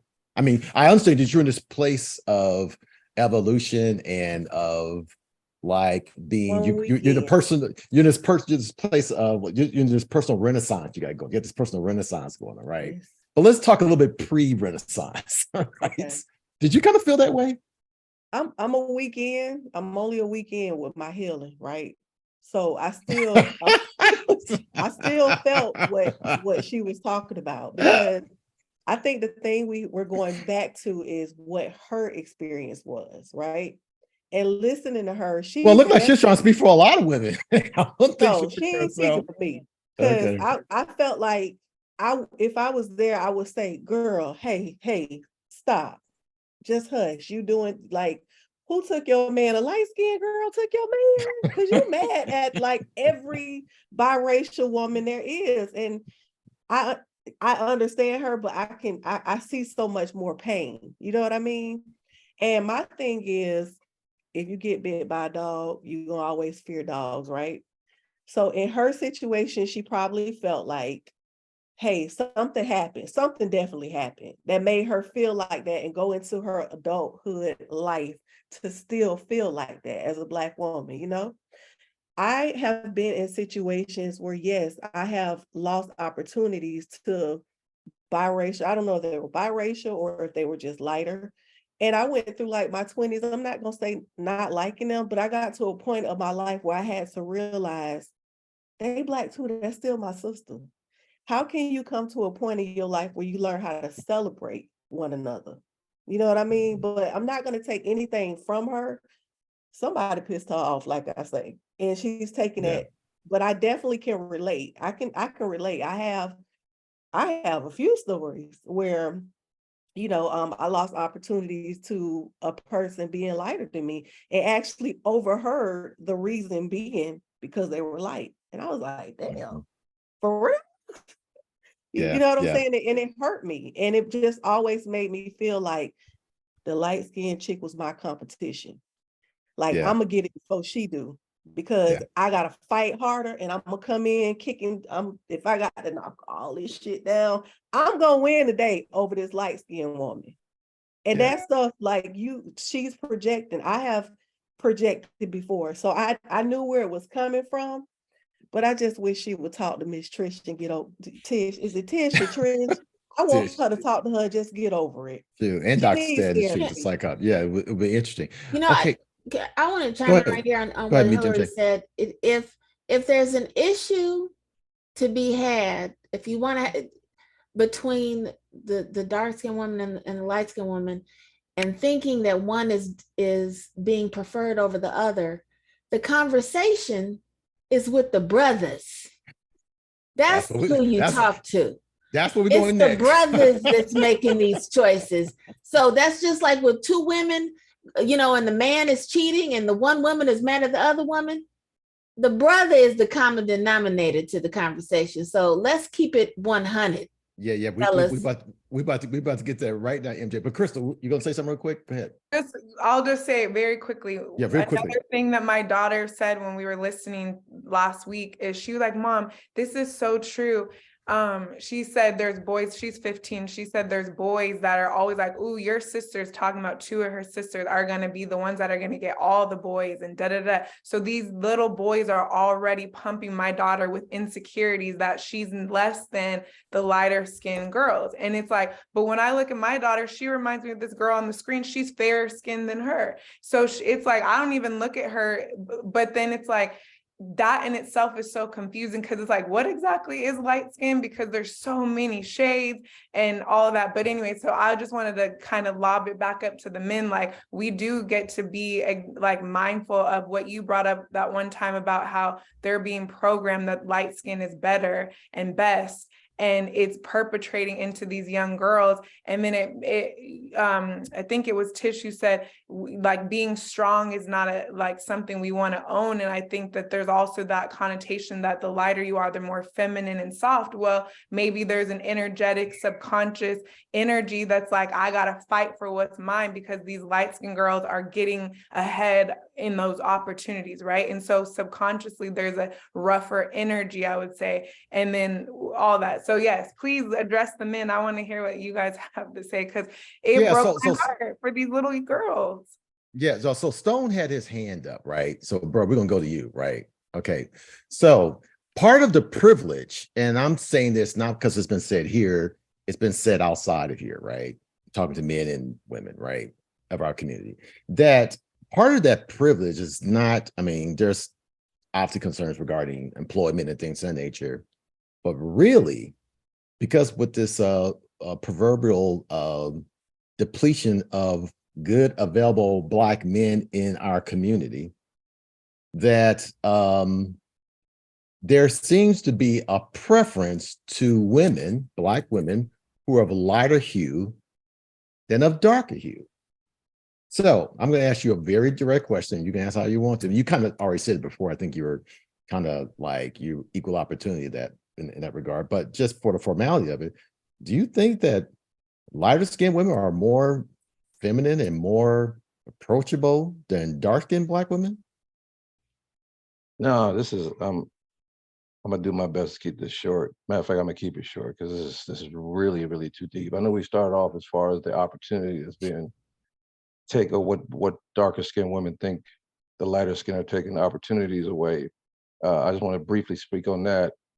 If that's where you feel it's not, we're getting the opportunity from them. It's they who make the choice whether they want the light skin or dark skin. It has nothing to do with the light skinned women and or men for that matter, because I've been in that position as well, where some people think I got a job because I was light skinned. I was a light skinned brother over the dark skinned brother.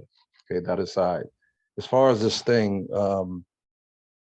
about the preference over a Black woman and a light skinned woman, for me, first of all, my ex-wife of 25 years was darker than me. First woman I probably dated, seriously dated, believe it or not, was a white woman.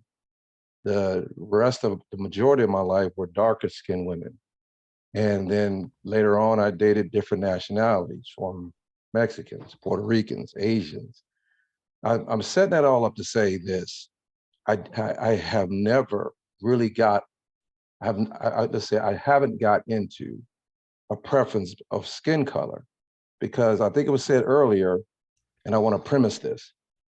You don't know if you're happy unless sad exists. Otherwise, how would you know? You don't know if something is good unless bad exists. So everything has its relevancy, okay? So here's the premises of that. Ugly exists. So ugly to some people's standard it's a relevant thing, meaning there are a lot of light-skinned women that I don't find attractive. They're not attractive, they're ugly.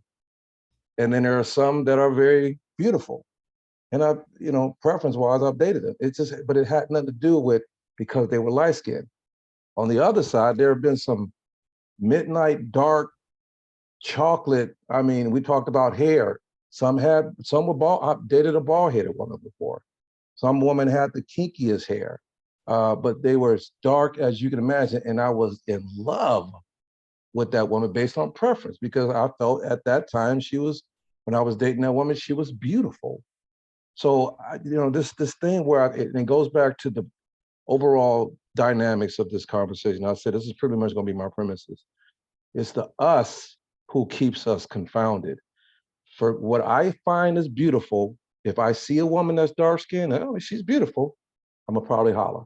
If I see a lighter shade, then I might holler. If I find that she's beautiful. Now, in the same vein, Tyree, you, Carrie, or EQ, or some of the other brothers, my man Jason, even Raz, y'all might see the same woman I see, that dark-skinned woman. Y'all like, nah, I don't think she's cute. So to me, it's just preference. I just never got caught up in because, oh, she's light, so I'm gonna holler at her first. She got pretty hair. It's just, my mom was, again, I said earlier, she could pass for a white woman. And my dad was just as, I'm not there. Okay. Yeah. Okay. So, I want to go to Tyree, EQ, and then Raz in that order. And I want to be mindful that we're a little bit beyond our time, but I'm assuming you guys want to continue to go, right? Does anybody need to go? You guys good, right?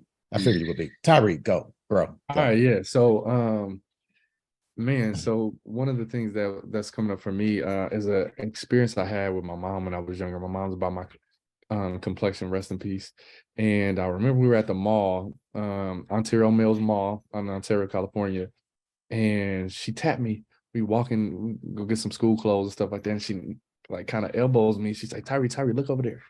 Look at that girl right there. And I look, light-skinned girl, wavy hair, something like. She was like, that's your flavor. That's what you like right there. And I remember that moment. I was in elementary school, and she would say things like that, like pushing me to be with women that were light-skinned. And I remember that feeling like, well, why? And it took years. I think when I was in college, I was like, what? Why do you always say that? And she finally like responded to me. She was like, yeah, I had an experience with a dark-skinned man that hurt me. And so she put that, just a blank, all dark-skinned people are negative, I'll say, right? And what I realized in that moment was there's always a scene behind what's seen, right? Like there's always something happening in the behind the scenes of what someone says. Like the issue is never the issue, what they present, right?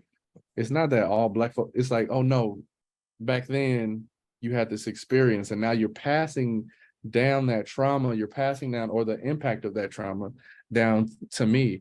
And if it wasn't for that conversation, like that was like, I was programmed to be like, the light-skinned wavy, like, we supposed to be together. You wifey. But until I got out of that, I began to kind of, what Stone was saying, like I began to like see like, what do I like? Who do I like? You know what I'm saying? And also who likes me, because that helps too. But anyway, so that's my experience I wanted to share. I'm not sure I got out of that. I'm not sure I got a clear answer out of you there. What I want to know, do you find lighter skinned women more attractive, more appealing than darker skinned women? I did. You did at one point. I did at one time. Hence the story. And so now not so much. It's all about connection with the person that I'm with. It's all about connection and alignment. Okay, cool. Okay, cool. EQ, bro, go. Same question. I'll mute myself. Listen, I would be honest and say my truth. Early in my life, in my 20s, because of my being dark skinned and being picked on and being teased about my color, yeah, The woman had to be lighter complected for me. Red bone, light bright, caramel, didn't matter. As long as she's lighter than me, that was cool. Tell truth, shame the devil. Tell truth, shame the devil. It's all good. Yeah, right. So what I'm doing now, and I feel like as we get older, we get a little bit more knowledgeable about life, real life. And Tyree said it. She gotta like me. You know what I mean? And so you get out of that stigma. And once I started dating a dark-skinned woman, you don't look at that the same way. It's like you feel like, wow, I've been passing up this for so long because of what I felt internally. Societally, what I felt was the right thing to date was totally wrong. It's really all about the individual. It's really about the person and how you feel here and here. And so that mentality changed. You know, I'm no longer colorblind is what I would call it. I'm all about the person from the inside. Really quickly, what caused that to change? How did you switch from saying lighter skinned women were better and you have maybe a little more balanced view now? What caused that change for you? By actually dating a darker skinned woman and seeing that it wasn't nothing different, that we're all the same, and the feeling that I would get was the same, or if not better. So it wasn't you know what I mean? And so, but me growing up, I always felt I had to have somebody lighter complected. I think Nehemiah made a comment about his kids. I thought about mine too. Right. I did, man. I'm a victim to that, but my kids are beautiful, you know, Yeah. and their mother is my ex-wife of 18 years. They're beautiful kids, and one is a little darker complected like me, and one's a more caramel, lighter complexion like she is. But once I started being open with people I wanted to date, and I dated a darker skinned woman, that changed my whole complexity. Like, oh, what am I doing? I never knew. I had to be open to that. And once I opened myself up into that, it's like, it's really not even about a color. It's about the person. It's about how she makes me feel. It's about how I am when I'm around her, when I'm with her. So it's not about a color anymore. I had to learn through that by just maturing myself, pretty much. Yeah. Imagine that they're all the same. Raz, bro. So we were talking earlier, and you know, we had this conversation, and you had some interesting things to say. If you choose, you can talk about that, but if you could please answer the question in terms of do you have a preference? And why? And if so, why? I mean, I don't really have a preference. It's based upon who I connect with on a deep level, you know, emotionally, spiritually, and all that. I have noticed over my period of like my relationship pathology that I've attracted more lighter skinned women. I don't know why that is. I've tried to talk to different types of women before. I see like mostly like darker skinned women prefer the light skinned dudes from my experiences, but I could be wrong. But I've mostly dated like lighter skinned women and like Latina women. So, but I'm attracted to all types of women. I don't have a preference. It's who likes me and who I connect with. Gotcha. I'm gonna get these other two guys in here. Then Hillary, I'm gonna go to you. Okay, Jason, go, bro. Man, you know, I mean, personally, I'm a chocolate. I like chocolate. You know, I mean, light chocolate, merry chocolate. And man, my wife will be willing to cook you. I mean, I've been with my wife 28 years. You know, what I mean, we've been together almost 30 years or whatever. And but you know, I look around like as I'm looking at the screen as we're talking about, and I'm like, man, Hillary is attractive because just her personality and like that's attractive to me. You know, yeah. You know what I'm saying?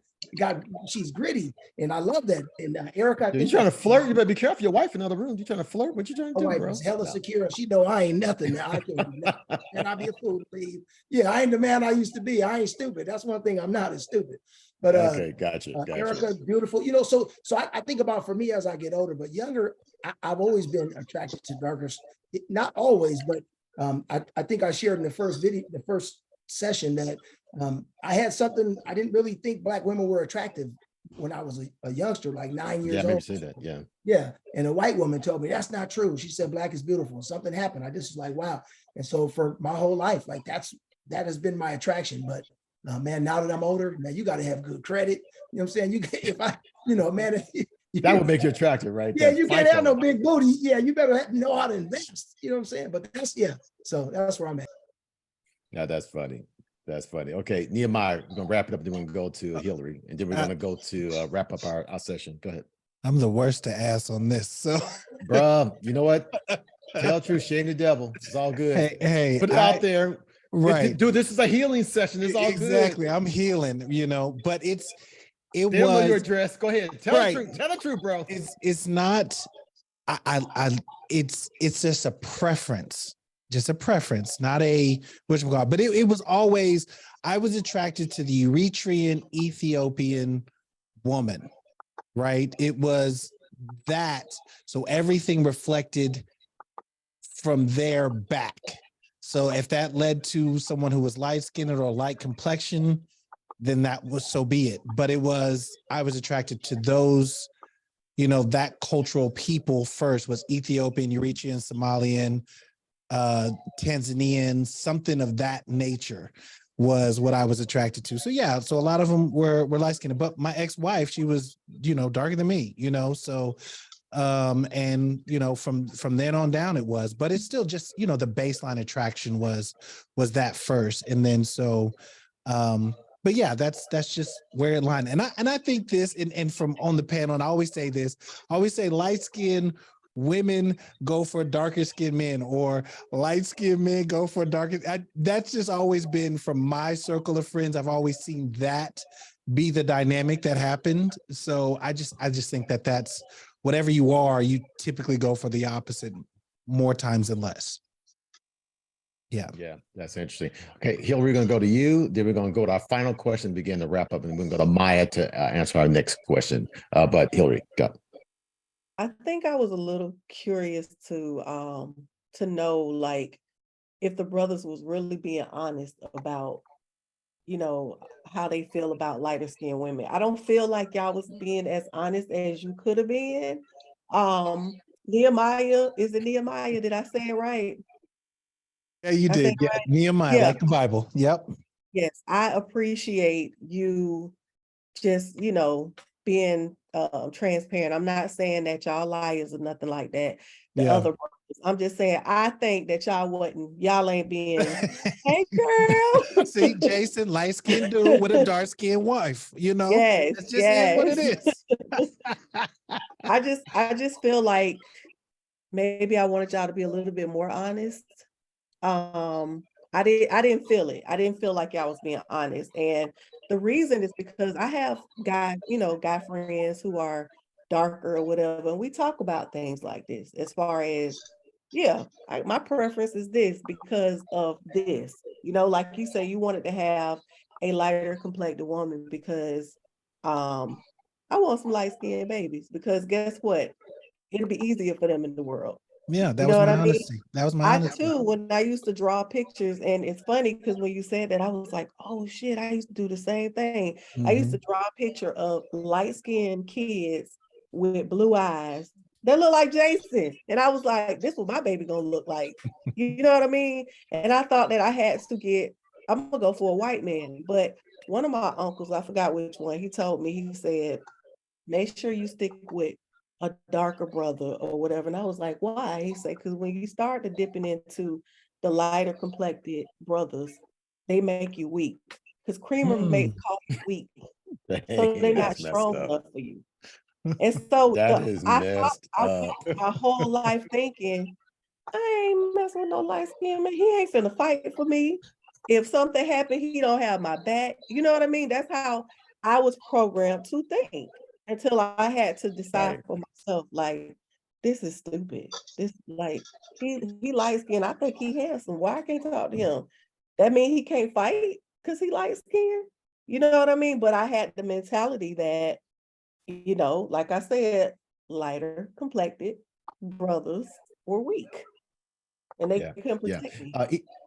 Yeah. EQ, real quick. You had your hand up. You want to say something real quick, and then we're gonna go to Dr. Yeah. Stanton, and then we're gonna go to Maya. Excuse me. Yeah. So I just wanted to say, in my response, I was speaking directly on how growing up, because of the stigmas that was portrayed upon my darker complexion, why I dated lighter skinned women. I wanted to clear that up. Sure. But Sure. what I wanted to make sure everyone knew, the panel and people listening, that when I started dating darker complected women, that changed. And I realized how important it was not to even judge by skin color or complexion. We all on the same playing field. You just gotta, it depends on how that person makes you feel, how one you become. So I don't care if it's light, bright, if it's caramel, if it's brown skin, if it's dark skin. I had to grow through that transition in my life to understand that it wasn't a complexion. And that's when I was able to identify that, is when I changed the mentality. So I just wanted to clear it up with the group and anybody that's listening. Yeah, just want to make sure, because you guys want to slide into his chat. He won't let you know that he's equal opportunity. Got it. So, all right, Dr. Stanton, go ahead and give us give us a little snippet. I know we're running short on time. All right, Stone, appreciate you, bro. But Dr. Stanton, give us a quick snippet of sort of this psychology of light versus dark and what that's all about. And so we can get ready to wrap this up. Please indulge us. Well, I think the best way to sum it up, I said it the last time that we met, is that we're not on the plantation anymore. So to continue with these mindsets that we didn't have anything to do with, but obviously they were upon us, is really unnecessary. I mean, it's perpetuating a whole idea that none of us had anything to do with, but we're, as we've all discussed, basically weaponizing that against one another. And so I think, again, as many of us have done tonight, I think every single person that spoke really took accountability and ownership and were honest about their experience and then open and empathetic to another person's. And I think that that's really key to us moving forward as we continue to have these discussions and dialogue and really being open to people's experiences. And thanks for those who were so honest about that too. Yeah, that's interesting. We're gonna wrap it up. We're gonna go to Maya. So Maya, so what do we need to do to end colorism in our community? What we got to do? I mean, of course, I'm not an expert, but Yes, you are an expert from okay, your I'm an vantage expert point. in me. Yeah, and you. What I'm gonna tell you what I'm doing, and not just That's about what you're gonna do. colorism, but in life. You dating all dark brothers from just April 4th, right? Is that what you're doing? That's your solution? What you doing? No, I mean, I think that clearly everything I've been doing a lot of reading lately, just for my own well-being and health and growth, is everything starts with you. It's the inner work that you have to do. It's about your everything, and the way that we maneuver through life has to do with our experience and the trauma that we faced as children. That has completely framed our whole reality as adults. And so, number one, of course, we have to do the inner work. We have to work on ourselves. Where does this come from? Identify what issues we have and where does that come from? And then work on ourselves. Through that, I mean, a lot of us on this panel are parents. And as we said, it all starts at home and how we raise our kids and the things that we address with them and the things that we teach them. Yes, we're fighting against society and social media and all of that, but we also have to work on really building deep roots with them so that they can understand this a little more and then continue the conversation. I think that you talking about this is great. I wish that more people, will continue this and they'll tune in. These discussions need to be had on much bigger levels because not enough people are talking about this stuff.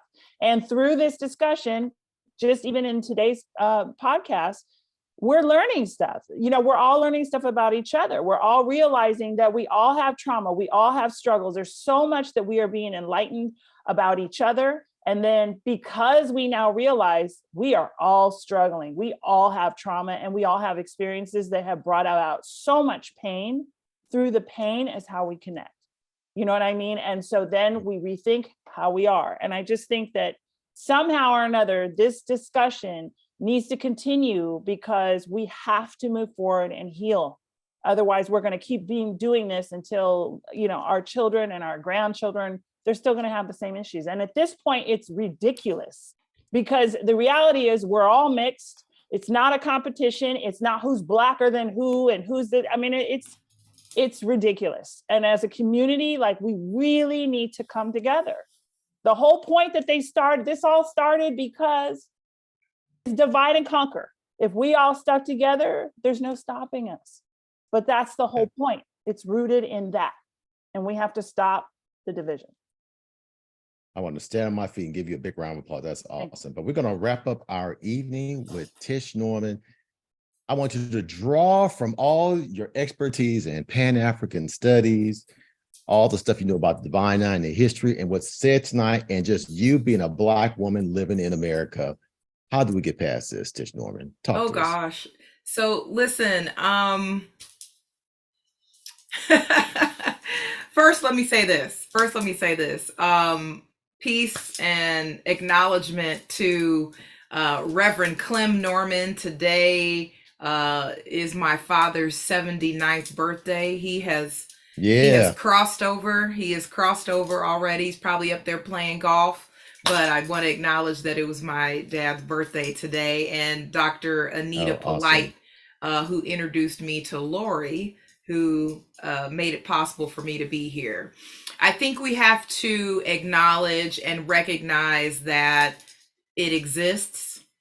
We have to acknowledge and recognize that there's major impact, and it really requires a willingness to turn your attention to have these difficult conversations. It literally starts with having conversations. Black people have to promote and support and be intentional with diversity and inclusion interculturally, not intra. That's other cultures, right? We have to be interculturally competent.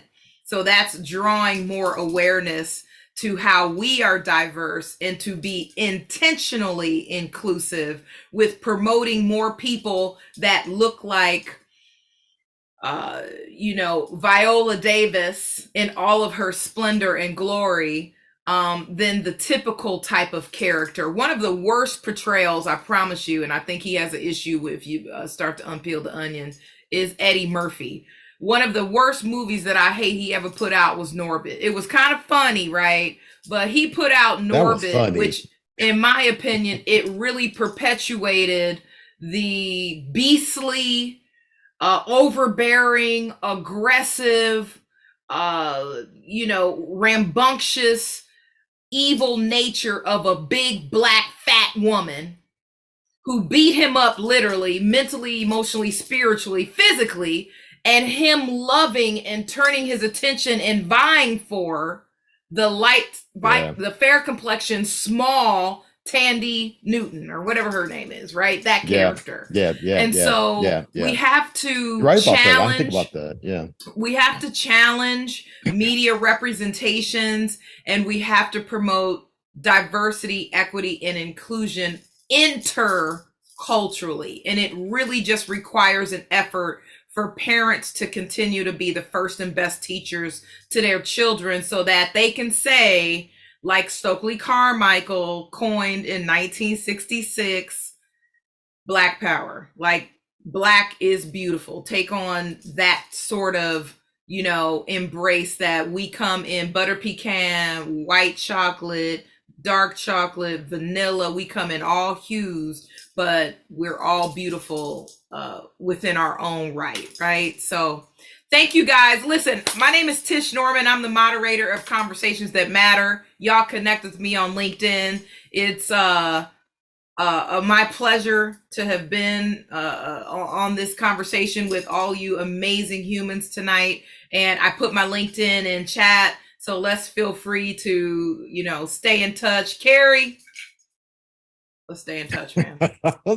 For sure. I got your contact. We're gonna definitely be in touch.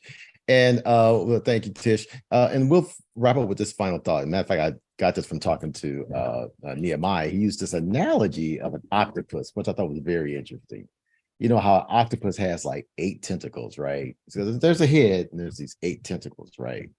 And it was interesting because it was really interesting. That was a good analogy, man, because it was interesting how he talked about we tend to get fixated on the tentacles of the octopus.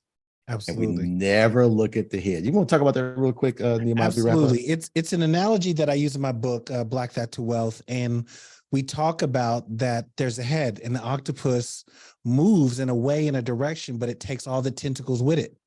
But everybody likes to focus on the tentacle issues or the pores of the issues and be really fixated on those issues versus the main issue and the main challenge of the head that takes everything with it.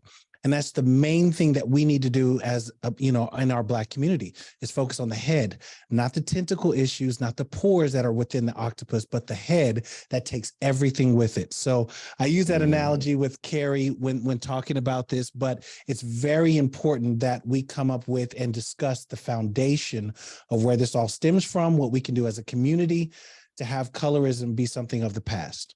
Absolutely. Yeah. Beautiful thing. And that head is white supremacy. My name is Kerry Neal. I am your host and moderator for Urban Birds and Bees. We want to thank all of our panelists. We want to thank Dr. Elizabeth Stanton, our clinical psychologist. We want to thank also Tish Norman, who chimed in with her expertise, and all of our wonderful podcast participants here on the panel. Until next time, we'll be back on Monday at I think it's at 7 o'clock or 7 o'clock, but we'll be talking about the ABCs of self-care with my dear friend, what's her name? I forget what my dear friend's name is, but anyway, Sherry Betts, that's her name, and she'll be on with us. So anyway, until next time, we appreciate it. Have a good night. Thanks for sticking with us. We out.